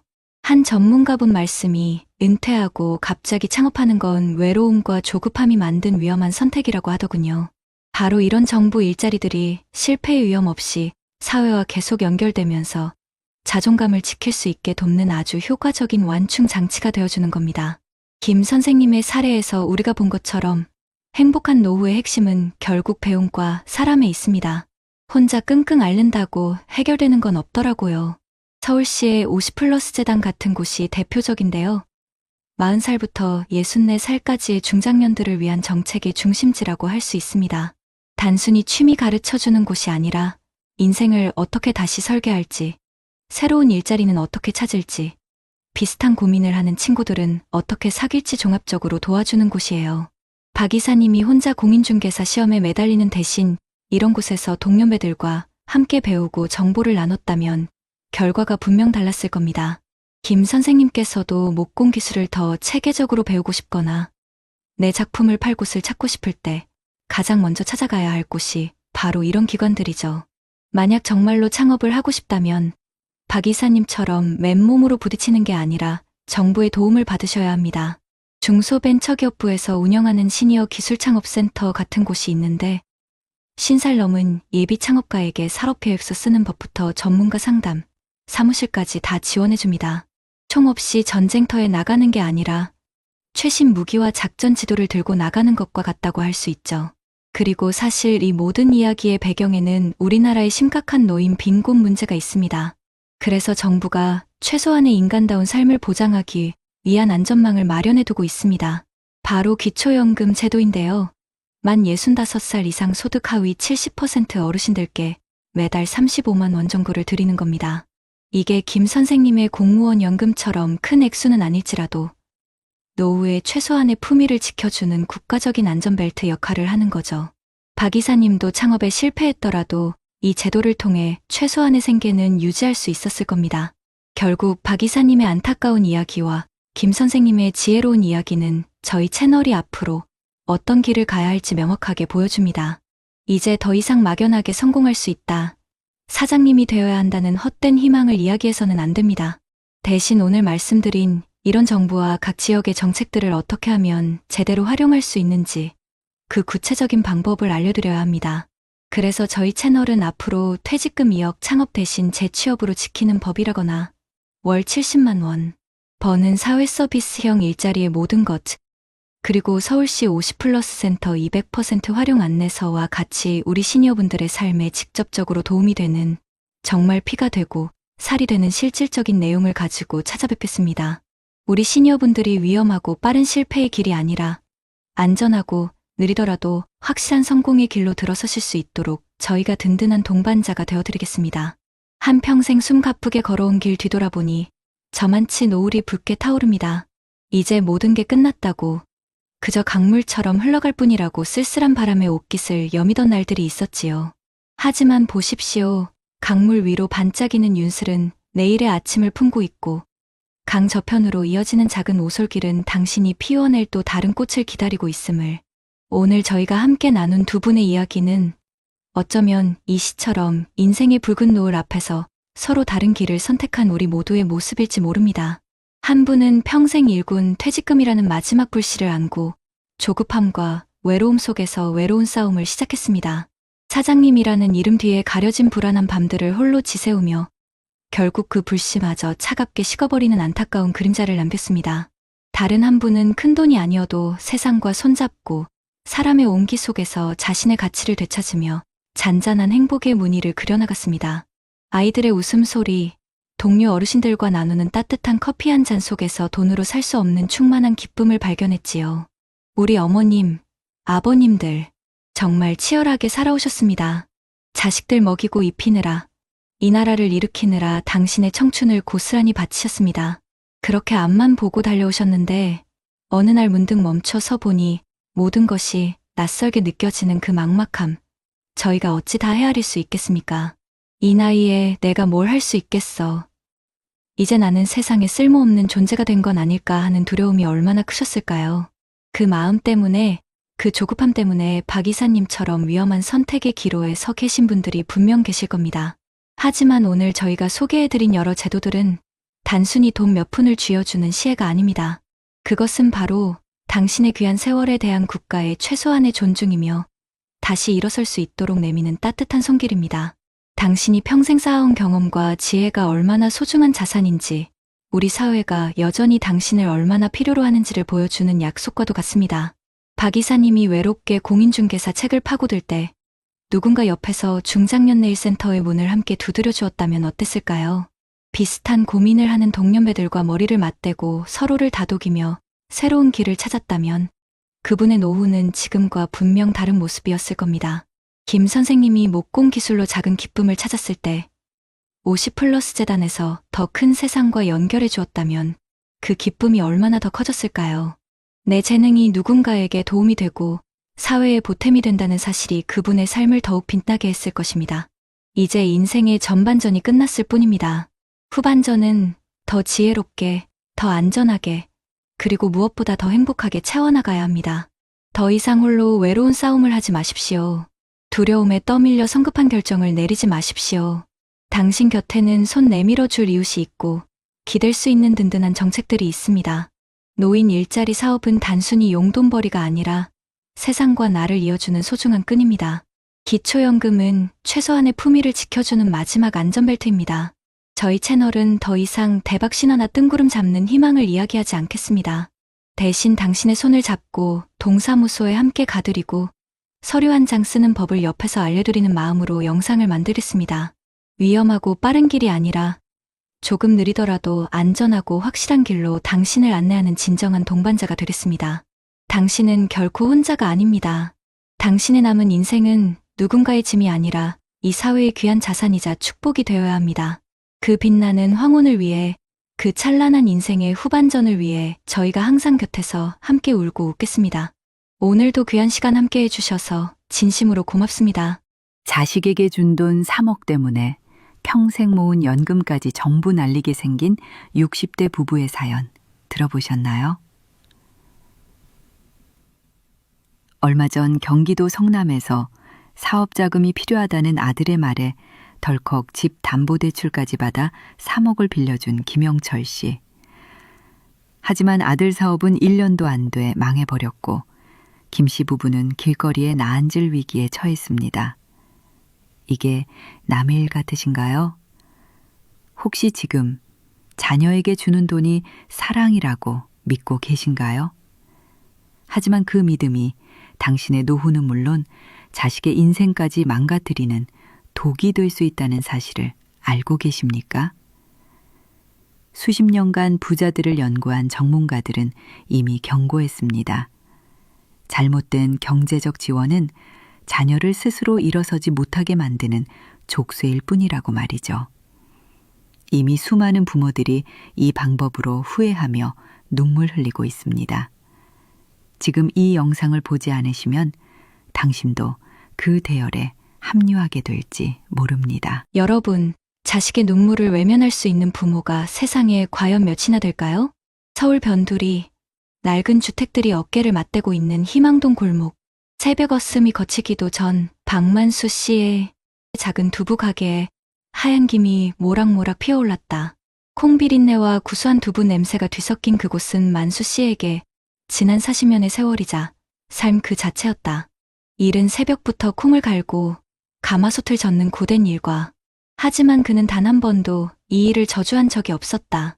이 작은 가게가 있었기에 눈에 넣어도 아프지 않을 두 아들, 민혁과 민준을 남부럽지 않게 키워낼 수 있었기 때문이다.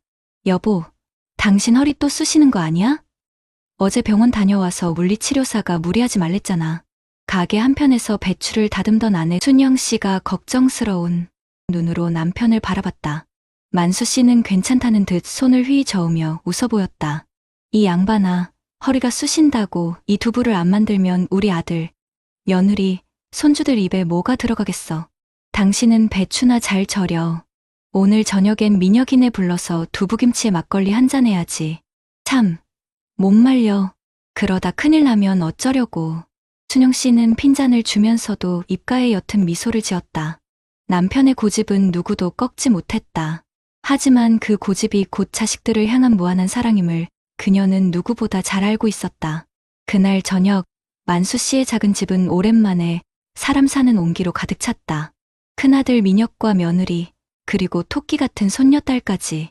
좁은 거실에 밥상을 펴고 둘러앉아 갓 만든 두부김치를 먹는 이 시간이 만수 씨 부부에게는 세상 가장 큰 행복이었다. 아버지, 어머니, 정말 맛있어요. 이 두부는 진짜 아버지 손맛 따라갈 곳이 없어요. 민혁은 연신 엄지를 치켜 세우며 두부를 입안 가득 넣었다. 대기업 부장으로 번듯하게 자라준 아들이었다.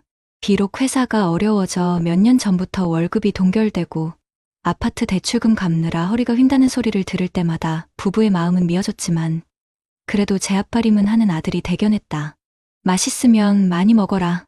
내일 갈 때 또 싸줄게. 만수 씨는 아들의 밥그릇 위에 따끈한 두부 한 조각을 더 올려주었다. 그때 잠시 머뭇거리던 민혁이 조심스럽게 입을 열었다. 아버지, 드릴 말씀이 있어요. 순간 왁자지껄하던 분위기가 조용해졌다. 민혁의 표정이 심상치 않음을 직감한 가족들의 시선이 그에게로 쏠렸다. 회사에서 희망퇴직을 받는다고 하네요. 제가 그 대상에 포함된 것 같아요. 청천벽력 같은 소리였다. 만수 씨는 손에 들고 있던 막걸리 잔을 떨어뜨릴 뻔했다. 순영 씨의 얼굴은 하얗게 질려갔다. 40대 중반, 한창 일할 나이에 직장을 잃을 위기라니. 며느리는 애써 괜찮은 척 웃어 보였지만 눈가는 이미 붉게 물들어 있었다. 그래서 생각한 게 있어요. 이번 기회에 제 사업을 한번 해보려고요. 예전부터 꿈꿔왔던 거잖아요. 친구랑 같이 작은 IT 스타트업을 해보려고 하는데 초기 자본이 좀 필요해서요. 민혁의 목소리가 점점 기어들어갔다. 그리고 그는 차마 부모님의 얼굴을 쳐다보지 못한 채 바닥을 보며 말을 이었다. 아버지, 혹시 가게 보증금 빼서 1억만 빌려주실 수 있을까요? 제가 3년 안에 꼭 3배로 갚겠습니다. 만수 씨는 아무 말도 할 수 없었다. 1억, 그에게는 평생을 바쳐 모은 전 재산이나 다름없는 돈이었다. 이 가게가 없으면 당장 내일부터의 생계가 막막해졌다. 하지만 아들의 절박한 눈빛을 보는 순간 그의 머릿속은 하얗게 비어버렸다. 평생을 성실하게 살아온 아들이었다. 그런 아들이 처음으로, 그것도 무릎까지 꿇을 기세로 부탁하는데 어느 부모가 그걸 매정하게 거절할 수 있을까. 옆에 있던 둘째 아들 민준이 발끈하며 나섰다. 형, 제정신이야. 아버지 가게 보증금 빼달라는 말이 어떻게 그렇게 쉽게 나와. 아버지, 어머니 노후는 어쩌고. 민준아, 넌 좀 가만히 있어. 내가 알아서 할 일이야. 알아서 하긴 뭘 알아서 해. 형이 사업에 대해 뭘 안다고 그래. 회사 생활만 하던 사람이. 형제의 목소리가 높아지자 만수 씨가 버럭 소리를 질렀다. 그만들 못해. 형제끼리 이게 무슨 짓이야. 만수 씨는 깊은 한숨을 내쉬었다. 그의 시선은 어느새 눈물을 글썽이는 큰아들에게로 향했다. 그는 평생 자식에게 안 된다는 말을 해본 적이 없는 아버지였다. 그리고 이번에도 그럴 자신이 없었다. 결국 만수 씨는 가게 보증금을 빼서 아들 민혁에게 1억을 건넸다. 평생을 의지해온 삶의 터전을 아들의 미래와 맞바꾼 것이다. 순영 씨는 밤새 잠을 설치며 불안해했지만 만수 씨는 우리 아들 민혁이가 누군데. 똑똑하고 성실한 놈이야. 금방 성공해서 우리 호강시켜줄 거다라며 아내를 다독였다. 그는 아들을 믿었다. 아니, 그렇게 믿고 싶었다. 민혁은 사업 초기 꽤 순조로운 출발을 보이는 듯했다. 번듯한 사무실도 얻고 직원도 몇 명 뽑았다. 가끔씩 부모님 댁에 들러 비싼 과일과 용돈을 건네며 아버지, 조금만 기다리세요. 제가 꼭 성공해서 강남에 아파트 사드릴게요 라고 호언장담했다. 만수 씨 부부는 그 말을 들을 때마다 구름 위를 걷는 기분이었다. 가게를 잃은 허전함도 하루하루 줄어드는 통장 잔고의 불안함도 아들의 희망찬 미래 앞에선 아무것도 아닌 것처럼 느껴졌다. 하지만 그 행복은 오래가지 않았다. 1년이 채 지나지 않아 민혁의 사업은 급격히 기울기 시작했다. 야심차게 개발한 앱은 시장의 외면을 받았고 믿었던 친구는 투자금을 들고 잠적해버렸다. 상황은 걷잡을 수 없이 악화되었다. 민혁은 사채까지 끌어다 쓰며 버텨보려 했지만 결국 회사는 문을 닫게 되었다. 1억이라는 돈은 흔적도 없이 사라져버렸다. 그날 이후 민혁은 부모님 댁에 발길을 끊었다. 연락도 잘 받지 않았다. 만수 씨 부부의 마음은 새까맣게 타들어갔다. 아들이 잘못될까 봐 노심초사하며 하루하루를 보냈다. 그러던 어느 날 밤 만수 씨에게 낯선 번호로 전화 한 통이 걸려왔다. 박민혁 씨 아버지 되십니까? 당신 아들이 우리 돈 5천만 원을 빌려 쓰고 갚지 않고 있습니다. 당장 갚지 않으면 아들 신변은 보장 못합니다. 전화기 너머로 들려오는 험악한 목소리에 만수 씨의 심장이 쿵 내려앉았다. 그는 떨리는 손으로 전화를 끊고 주저앉았다. 모든 것이 무너져 내리는 기분이었다. 그는 남은 노후 자금을 탈탈 털고 둘째 아들 민준에게까지 손을 벌려 겨우 빚을 막았다. 민준은 울분을 토했다. 아버지, 도대체 언제까지 형 뒤치다꺼리만 하실 거예요? 저도 힘들게 살아요. 제 돈은 돈도 아니에요? 왜 항상 형한테만 모든 걸 다 퍼주시는 거예요? 저는 아들도 아니에요? 민준의 절규는 만수 씨의 가슴에 비수처럼 꽂혔다. 그는 단 한 번도 아들들을 차별한 적이 없다고 생각했다. 그저 도움이 더 필요한 자식에게 손을 내밀었을 뿐이었다. 하지만 그게 아니었다. 그의 사랑은 한쪽으로 기울어진 저울과 같았다. 그리고 그 불균형은 결국 모든 것을 망가뜨리고 있었다. 그날 밤 만수 씨는 꽁꽁 숨어 지내던 민혁을 찾아 나섰다. 수소문 끝에 찾아간 곳은 허름한 고시원의 작은 쪽방이었다. 문을 열자 술 냄새와 곰팡이 냄새가 진동했다. 방 한가운데 수염도 깎지 않은 초췌한 모습의 민혁이 멍하니 앉아 있었다. 아버지를 본 민혁은 고개를 푹 숙인 채 아무 말도 하지 못했다. 만수 씨는 아들 앞에 조용히 앉았다. 분노와 원망이 치밀어 올랐지만 아들의 퀭한 눈을 보는 순간 모든 감정이 눈 녹듯 사라졌다. 그는 그저 아버지였다. 잘못된 길을 가는 자식을 끝까지 포기할 수 없는 미련한 아버지였다. 만수 씨는 떨리는 목소리로 입을 열었다. 민혁아 밥은 먹었냐? 그 한마디에 민혁의 어깨가 가늘게 떨리기 시작했다. 그는 끝내 참지 못하고 어린아이처럼 엉엉 울음을 터뜨렸다. 아버지, 제가 잘못했어요. 죄송해요, 아버지. 만수 씨는 우는 아들의 등을 말없이 토닥여 주었다. 그의 눈에서도 뜨거운 눈물이 뺨을 타고 흘러내렸다.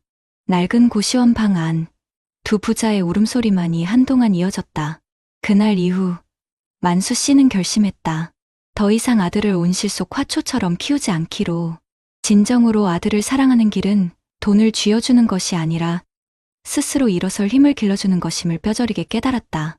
그는 민혁에게 남은 돈은 단 한 푼도 줄 수 없다고 단호하게 말했다.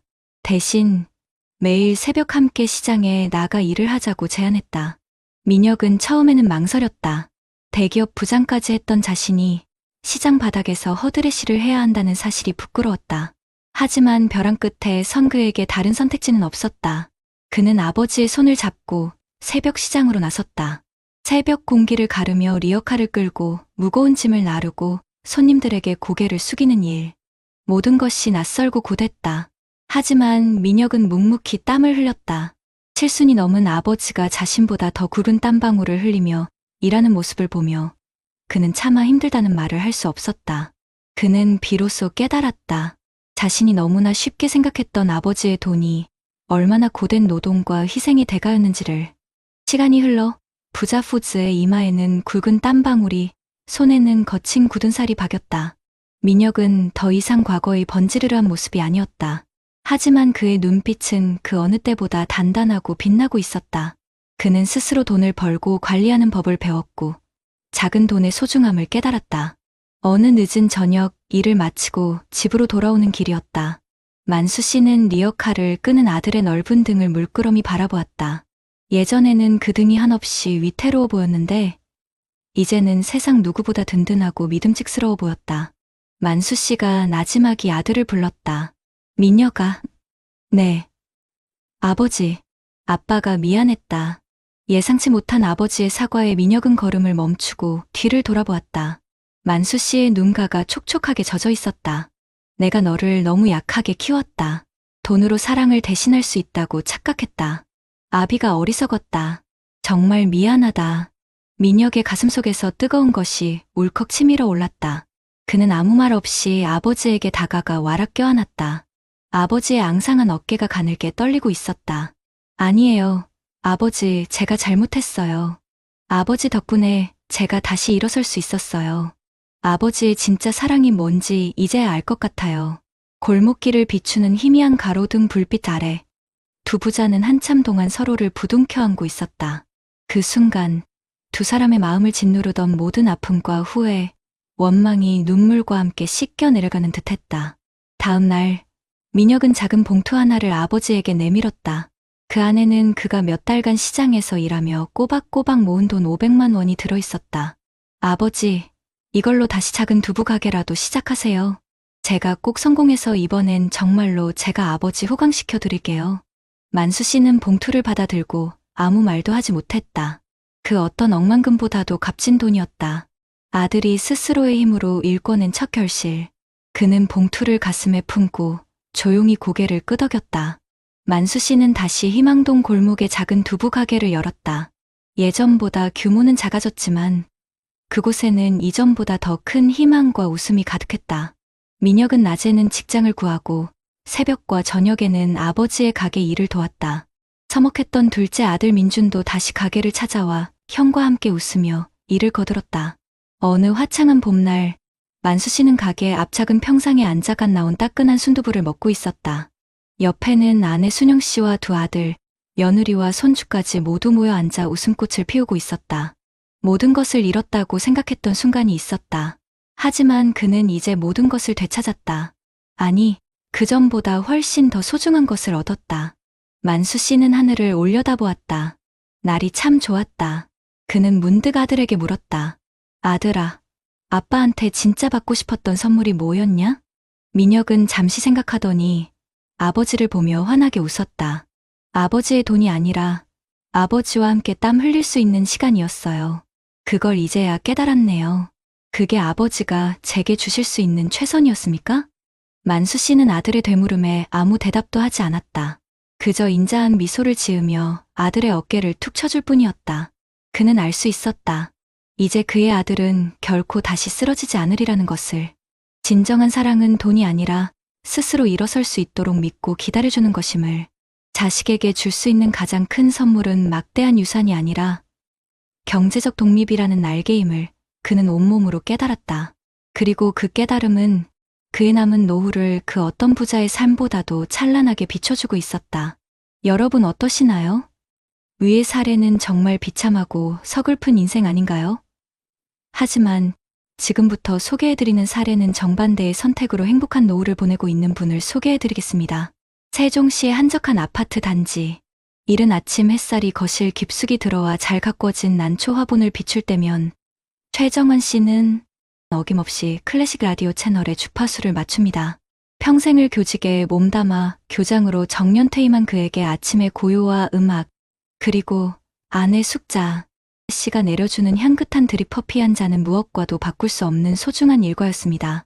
부부의 월 연금 수령액은 합쳐서 500만 원 남짓. 화려하진 않지만 두 사람이 소박하고 품위 있는 노후를 보내기엔 부족함이 없는 금액이었습니다. 정원 씨는 퇴임 후 허투루 시간을 보내지 않았습니다. 아내와 함께 매주 서예 교실에 나가 먹을 갈고 주말이면 작은 텃밭을 가꾸는 재미에 푹 빠져 살았죠. 자식들에게 손 벌리지 않고 오히려 가끔 찾아오는 손주들에게 용돈을 쥐어줄 수 있는 지금의 삶에 그는 더없이 만족하고 있었습니다. 그러던 어느 주말 저녁이었습니다. 하나뿐인 아들 진우가 아내와 아이들을 데리고 본가를 찾았습니다. 평소와 다름없이 화기애애한 저녁 식사 시간이 끝나고 정원 씨가 손주와 장기를 두고 있을 때였습니다. 아들 진우가 머뭇거리며 그에게 다가와 조용히 말을 건넸습니다. 아버지, 드릴 말씀이 있어요. 거실의 웃음소리가 순간 멎었습니다. 아내 숙자 씨도 며느리도 직감적으로 중요한 이야기임을 눈치챘죠. 진우는 잘 다니던 중견기업에 사표를 냈다고, 더 늦기 전에 자신의 꿈이었던 첨단 스마트팜 사업을 시작하고 싶다고 고백했습니다. 그는 자신이 몇 달간 공들여 만들었다는 수십 장짜리 사업 계획서를 아버지 앞에 펼쳐 보였습니다. 모든 것이 완벽해 보였습니다.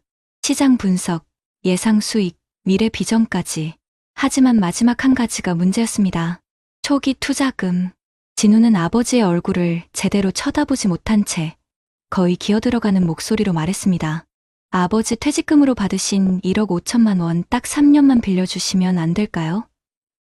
은행 이자보다 훨씬 높게 쳐서 반드시 2배로 갚겠습니다. 순간 정원 씨의 머릿속이 복잡해졌습니다. 1억 5천만 원. 그것은 부부의 연금만으로는 해결할 수 없는 갑작스러운 병원비나 위급 상황을 대비해 둔 그야말로 노후의 마지막 보루와도 같은 돈이었습니다. 옆에 있던 아내 숙자 씨는 금방이라도 그러자고 말할 듯한 얼굴로 남편과 아들을 번갈아 쳐다봤습니다. 하나뿐인 아들의 간절한 눈빛을 외면하기란 부모로서 쉬운 일이 아니었으니까요. 며느리는 고개를 푹 숙인 채 아무 말도 하지 못했습니다. 숨막히는 침묵이 거실을 감쌌습니다.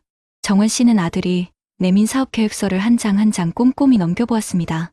수십 년간 수많은 학생들의 인생 계획을 상담해 주었던 경험이 이런 때를 위함이었을까요? 그는 아들의 계획서가 숫자로 가득하지만 가장 중요한 현실이 빠져있음을 단번에 간파했습니다. 실패했을 때의 대책, 자본이 모두 소진되었을 때의 다음 단계가 전혀 없었습니다. 그저 장밋빛 희망으로만 가득 차 있었죠. 한참을 생각하던 정원 씨는 조용히 입을 열었습니다. 진우야. 그의 목소리는 낮고 단호했습니다. 안 된다. 네?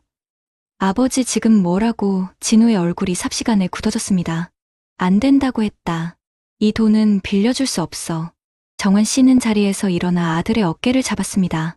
아들아, 나는 너를 믿지 못해서 이러는 게 아니다. 오히려 너를 너무나 믿고 사랑하기에 이럴 수밖에 없는 거다. 이 돈은 나와 내 엄마의 남은 인생이 걸린 마지막 자존심이다. 이걸 너에게 줬다가 만에 하나 사업이 잘못되면 우리는 길거리에 나앉아야 할 뿐더러 너는 평생 부모의 노후를 망친 죄책감 속에서 살아가야 한다. 아비로서 도저히 너에게 그런 끔찍한 짐을 지게 할 수는 없다. 진우는 울분을 터뜨렸습니다. 결국 절 못 믿으시는 거잖아요. 아버지는 평생 그렇게 안정적인 길만 걸어오셨으니 제 도전이 무모해 보이시겠죠? 제가 이렇게까지 부탁드리는데 어떻게 그렇게 매정하게. 아들의 원망 섞인 목소리가 정원 씨의 가슴을 후벼팠습니다. 아내 숙자 씨는 옆에서 눈물만 훔쳤죠. 하지만 정원 씨는 흔들리지 않았습니다. 그는 대신 다른 제안을 했습니다. 돈은 줄 수 없다. 하지만 내 경험과 인맥은 얼마든지 빌려주마. 내 사업 계획서에 부족한 점을 함께 채워나가고 내가 아는 농업 기술원 박사나 금융 전문가를 연결해주겠다. 스스로의 힘으로 정부 지원금을 받고 투자자를 설득해보거라. 진짜 내 사업을 하고 싶다면 그 정도 고생은 각오해야 하지 않겠니? 하지만 분노에 휩싸인 진우에게 아버지의 진심 어린 조언은 들리지 않았습니다. 그는 됐습니다. 아버지 도움 따위 필요 없어요. 라는 말을 남기고 가족들을 데리고 현관문을 박차고 나가버렸습니다. 쾅! 하고 닫히는 문소리가 정원 씨 부부의 가슴에 대모처럼 박혔습니다. 그날 밤, 숙자 씨는 남편을 원망하며 밤새 울었습니다. 정원 씨 역시 잠 못 이루고 뒤척이며 혹독한 아버지가 되기로 한 자신의 선택이 과연 옳았던 것인지 수없이 되뇌었습니다. 그 후로 몇 달간 아들 내외와는 연락이 끊겼습니다. 정원 씨는 애써 태어난 척했지만 아내 몰래 아들의 SNS를 들여다보며 소식을 확인하는 날이 많아졌습니다.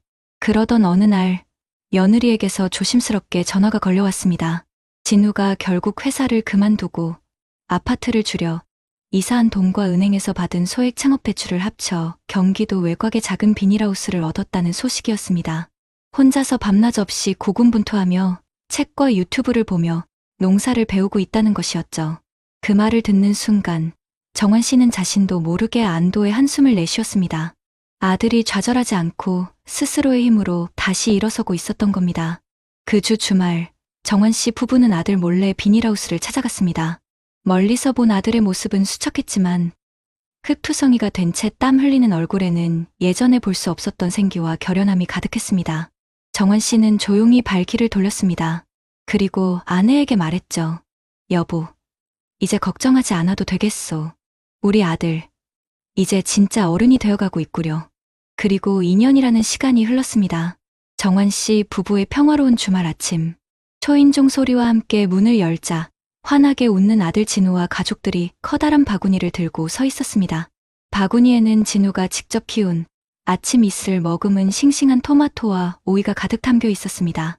아버지, 어머니, 제가 처음으로 수확한 것들이에요. 제일 먼저 맛보여드리고 싶어서요. 진우는 쭈뼛거리며 봉투 하나를 아버지에게 내밀었습니다. 봉투 안에는 꼬깃꼬깃한 5만 원권 20장, 100만 원이 들어있었습니다. 아버지께 빌리려던 돈에 비하면 정말 아무것도 아니지만 제 힘으로 처음 번 큰돈이에요. 아버지, 그때 돈 빌려주지 않으셔서 정말 감사합니다. 만약 그때 그 돈을 쉽게 받았다면 저는 분명 1년도 안 돼서 다 날리고 지금쯤 폐인이 되어 있었을 거예요. 아버지 덕분에 돈의 무서움과 땀의 가치를 배웠습니다. 아들의 진심 어린 고백에 정환 씨의 눈시울이 뜨거워졌습니다. 그는 아들이 내민 돈을 받는 대신 아들의 거칠어진 손을 꼭 잡았습니다. 아니다, 아들아. 내가 한 건 아무것도 없다. 모두 내가 스스로의 힘으로 이겨낸 게다. 내가 정말 자랑스럽다. 그 순간 부자푸즈 사이를 가로막고 있던 서운함과 원망의 벽이 봄눈 녹듯 사라졌습니다. 진정한 사랑은 무조건적인 지원이 아니라 때로는 매정하게 등을 돌려 스스로 일어서도록 믿고 기다려주는 것임을 부자는 서로의 눈을 보며 깨달았습니다. 오늘 정환 씨의 텃밭에는 아들이 가져온 스마트팜의 작은 모종들이 함께 자라고 있습니다. 서로에게 기댈지언정 의존하지 않는 건강한 부모와 자식의 모습, 그것이야말로 정환 씨가 평생을 바쳐 지켜낸 가장 값지고 찬란한 노후의 풍경이었습니다. 앞선 사례들을 잘 보셨나요? 이런 문제들과 관련해서 전문가들과 통계 자료를 소개해드리겠습니다. 혹시 경제적 외래 환자 치료하는 말 들어보셨습니까? 수십 년간 부자들을 연구한 토마스 스탠이라는 박사가 만든 말인데요. 성인이 된 자녀에게 계속해서 경제적 지원을 해주는 부모들의 행동을 마치 병원에 다니는 환자 돌보듯 한다고 해서 붙여진 이름입니다. 그런데 이 박사님은 이런 부모의 지원이 오히려 자녀가 스스로 돈을 벌고 재산을 모으는 능력을 완전히 망가뜨리는 독이라고 강력하게 경고했습니다. 왜 그럴까요? 박사님의 연구 결과를 보면 정말 충격적입니다. 부모에게 계속 돈을 받는 자녀들은요, 그렇지 않은 자녀들보다 소득에 비해 훨씬 많은 돈을 써버리는 경향이 아주 강했습니다. 부모 도움 없이 자립한 자녀들은 자기 소득의 15% 이상을 꼬박꼬박 저축하는 반면에 부모에게 손 벌리는 자녀들은 저축률이 5%도 채 되지 않았습니다. 이들은 부모의 돈을 마치 자기 월급의 일부인 것처럼 착각하고 돈을 모아서 불려나갈 생각은 안 하고 오로지 쓰는 데에만 집중하게 되는 겁니다. 이런 지원이 과연 한두 번으로 끝날까요? 통계를 보면 부모가 자녀에게 경제적 지원을 하는 기간이 평균적으로 무려 23년이라고 합니다. 자녀가 결혼할 때, 집 살 때, 심지어 손주 양육비까지 이건 정말 밑 빠진 독에 물 붓기나 다름없습니다. 하버드 경영대학원에서 진행한 연구 결과는 더 무서운데요. 자녀의 대학 학비를 지원해주는 것은 나중에 자녀의 소득을 높이는데 분명 도움이 되지만 생활비나 용돈처럼 계속해서 주는 돈은 오히려 자녀가 스스로 돈을 벌고 관리하는 법을 배울 기회를 빼앗아서 결국 소득이 줄어드는 결과로 이어진다는 겁니다. 이게 끝이 아닙니다. 더 무서운 건 바로 가족의 불화입니다. 유독 한 자녀에게만 지원이 집중되면 다른 형제들은 말 못할 박탈감과 서운함을 느끼게 됩니다. 실제로 우리나라 상속 분쟁의 60% 이상이 부모님이 재산을 나눠주는 과정에서 불공평함을 느꼈기 때문에 발생한다고 합니다. 한 심리학자의 연구에 따르면 공정함을 인정받고 싶은 것은 인간의 가장 기본적인 욕구라고 합니다. 그러니 불공평한 지원은 결국 가족 관계를 완전히 파괴해버리는 시한폭탄이나 마찬가지인 셈이죠. 그렇다면 도대체 어떻게 해야 우리 부모님들의 소중한 노후도 지키고 자식의 인생도 망치지 않을 수 있을까요? 현명한 전문가들은 이렇게 조언합니다. 첫째, 언제 지원하느냐보다 무엇을 지원할 것인지가 훨씬 중요합니다. 자녀의 교육이나 미래를 위한 투자처럼 스스로 고기를 잡는 법을 가르쳐주는 곳에 지원을 집중해야 한다는 겁니다. 스탠포드 대학의 연구에 따르면 아이의 금융습관은 7살 이전에 대부분 형성된다고 합니다. 어릴 때부터 올바른 경제관념을 심어주는 것이 수억 원의 돈을 물려주는 것보다 훨씬 중요하다는 뜻이겠죠. 둘째, 조건 없는 지원은 없다는 원칙을 세워야 합니다. 만약 지원을 해야 한다면 지원의 목표와 기간, 금액을 자녀와 명확하게 합의해야 합니다. 예를 들어 창업 자금으로 1억 원을 주지만 5년 안에는 반드시 스스로 자립하는 것을 목표로 하자와 같이 구체적인 약속을 해야 한다는 겁니다. 그리고 자녀가 돈을 어떻게 쓰고 있는지 주기적으로 대화하며 스스로 돈을 관리할 수 있도록 옆에서 도와주셔야 합니다. 마지막으로 가장 중요한 것은 바로 부모님 자신의 노후를 굳건히 지키는 것입니다. 부모가 튼튼한 노후를 보내는 것, 그것이야말로 자녀에게 줄 수 있는 최고의 선물입니다. 부모님이 안정되어야 자식들도 심리적인 부담 없이 자기 인생에 온전히 집중할 수 있기 때문입니다.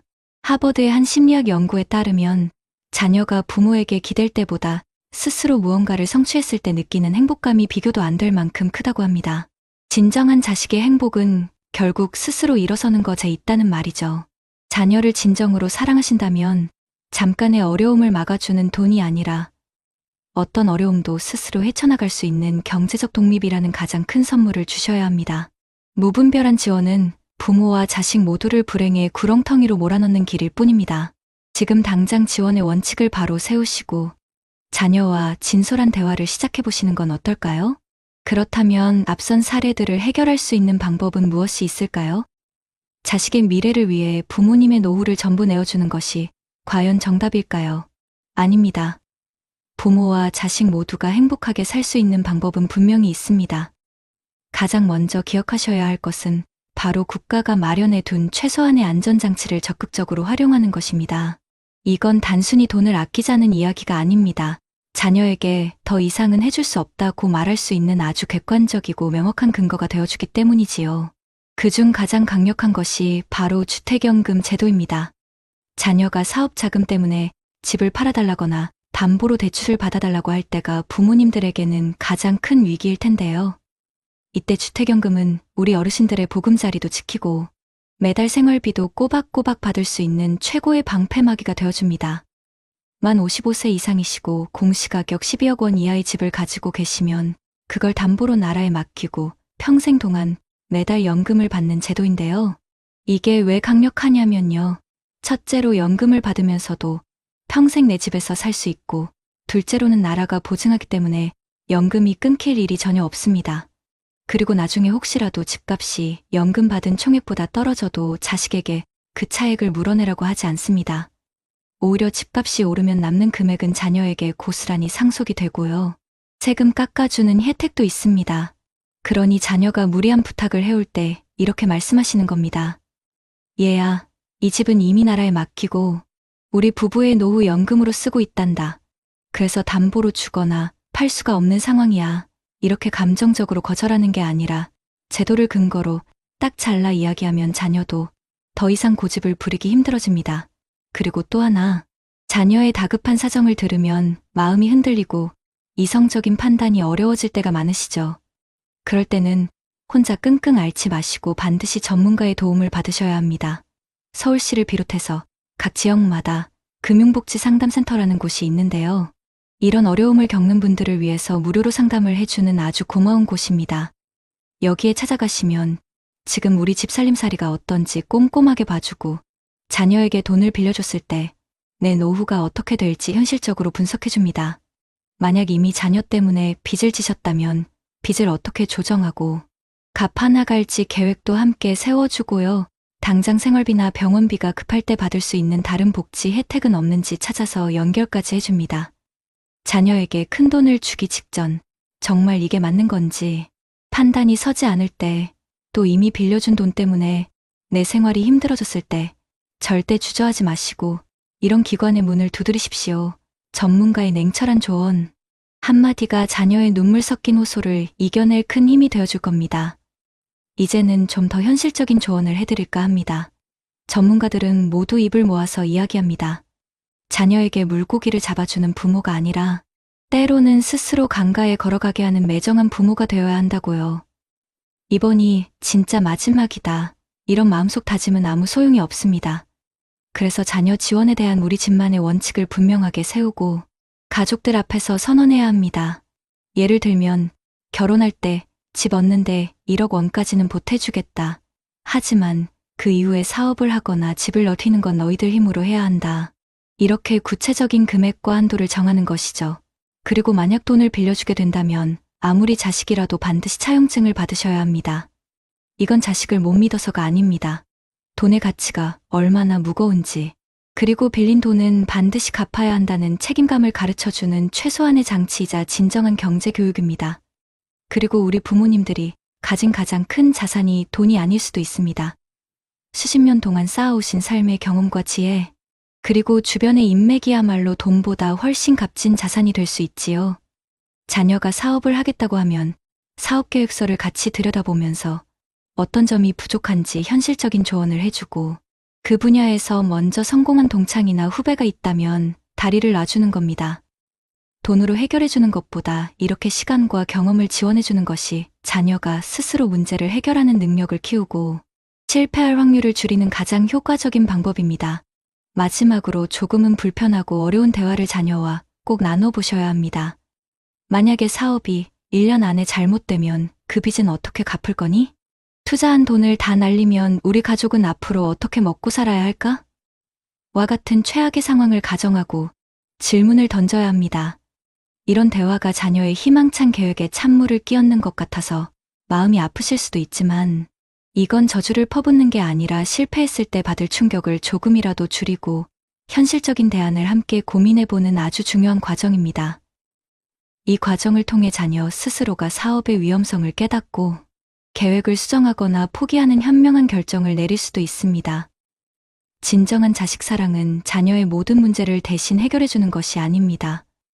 부모님 자신의 노후를 굳건히 지키는 모습을 보여줌으로써 자녀에게 더 이상 기댈 곳이 없다는 것을 알려주고 스스로의 힘으로 인생을 헤쳐나가도록 믿고 지켜봐 주는 것입니다. 부모의 안정된 노후야말로 자녀의 어깨에 놓인 죄책감과 부담감을 덜어주는 가장 큰 선물이라는 사실을 꼭 기억하셨으면 좋겠습니다. 한평생 자식이라는 길 위에 그늘을 들이우다 문득 돌아보니 나의 뿌리는 앙상하게 말라가고 있었네. 그 길의 끝에서 다시 나의 숲을 가꾸어야 할 시간이 왔음을 저무는 노을이 말해주네. 우리네 인생에는 참으로 가슴 아픈 두 갈래 길이 있는 듯합니다. 한쪽에는 자식의 눈물 앞에 마지막 남은 집 한 채마저 내어주고 텅 빈 지갑과 무너진 마음을 부여잡은 채 힘겨운 황혼을 맞이하는 어르신이 계십니다. 자식 잘 되라고 바친 평생의 모든 것이 결국 자식에게도 짐이 되고 나에게는 씻을 수 없는 상처로 돌아온 길입니다. 그리고 다른 한쪽에는 눈물을 머금고 자식의 무리한 부탁을 거절하는 아픔을 견뎌낸 어르신이 계십니다. 당장은 서운해하는 자식의 얼굴에 가슴이 미어졌지만 꿋꿋이 나의 노후를 지켜내셨습니다. 그리고 이제는 스스로의 힘으로 단단히 일어선 자녀로부터 그때 붙잡아 주셔서 감사하다는 진심 어린 인사를 받으며 서로에게 짐이 아닌 든든한 버팀목이 되어주는 행복한 노후를 보내고 계십니다. 어르신, 당신은 지금 어떤 길 위에 서 계십니까? 그리고 앞으로 어떤 길을 걷고 싶으십니까? 자식에게 모든 것을 내어주는 것이 부모의 숙명이라 여기며 살아오신 그 깊은 마음을 어찌 헤아릴 수 있겠습니까? 하지만 진정한 사랑은 때로는 매정하게 등을 돌리는 용기에서 시작되기도 합니다. 오늘 우리가 이야기 나눈 주택연금이나 금융복지상담센터 같은 제도들은 단순히 돈을 지키는 기술이 아닙니다. 그것은 자식의 감정적인 호소에 맞서 우리의 삶을 지켜낼 수 있는 지혜로운 방패이자 흔들리는 마음을 붙잡아주는 따뜻한 등대입니다. 이 집은 이미 나라에 맡겨 우리 노후를 위한 연금으로 받고 있단다. 이 한마디는 자식에게 상처를 주는 말이 아니라 더 이상 너에게 기댈 수 없으니 이제 너의 힘으로 날아오르라는 부모의 가장 깊고 진실된 응원입니다. 품 안의 자식은 날갯짓을 잊어버리지만 둥지 밖으로 밀어낸 자식은 비로소 하늘을 나는 법을 배웁니다. 돈으로 해결해주는 부모가 아니라 수십 년 세월이 응축된 지혜와 경험으로 자식의 길을 비춰주는 부모가 되어주십시오. 차가운 돈다발 대신 실패의 위험을 함께 고민하고 최악의 상황을 대비하는 그 불편한 대화야말로 자식을 더 큰 나락에서 구해내는 생명줄이 될 수 있습니다. 만약 잘못되면 어떡할 거니? 이 질문은 저주가 아니라 실패마저도 보듬으려는 부모의 애끓는 사랑의 다른 표현입니다. 어르신, 기억하십시오. 부모의 안정된 노후는 자녀에게 물려줄 수 있는 최고의 유산입니다. 부모님이 스스로의 삶을 단단하게 지키고 행복하게 살아가는 모습을 보여주는 것만큼 자식의 어깨를 가볍게 해주는 선물은 세상에 없습니다. 그것이야말로 자식들이 죄책감이나 부담감 없이 자신의 인생을 마음껏 펼쳐나갈 수 있게 하는 진정한 해방일 것입니다. 이제 그늘을 거두고 당신의 이름으로 온전히 빛나십시오. 한 평생 자식을 위해 헌신하며 애써온 당신의 삶은 그 자체로 존경받아 마땅한 역사입니다. 누구의 아버지, 누구의 어머니가 아닌 바로 나 자신의 남은 인생을 위해 가장 귀하고 소중하게 쓰여야 할 시간입니다. 당신의 행복이 곧 우리 모두의 행복이며 이 시대 가장 아름다운 이야기임을 잊지 마십시오.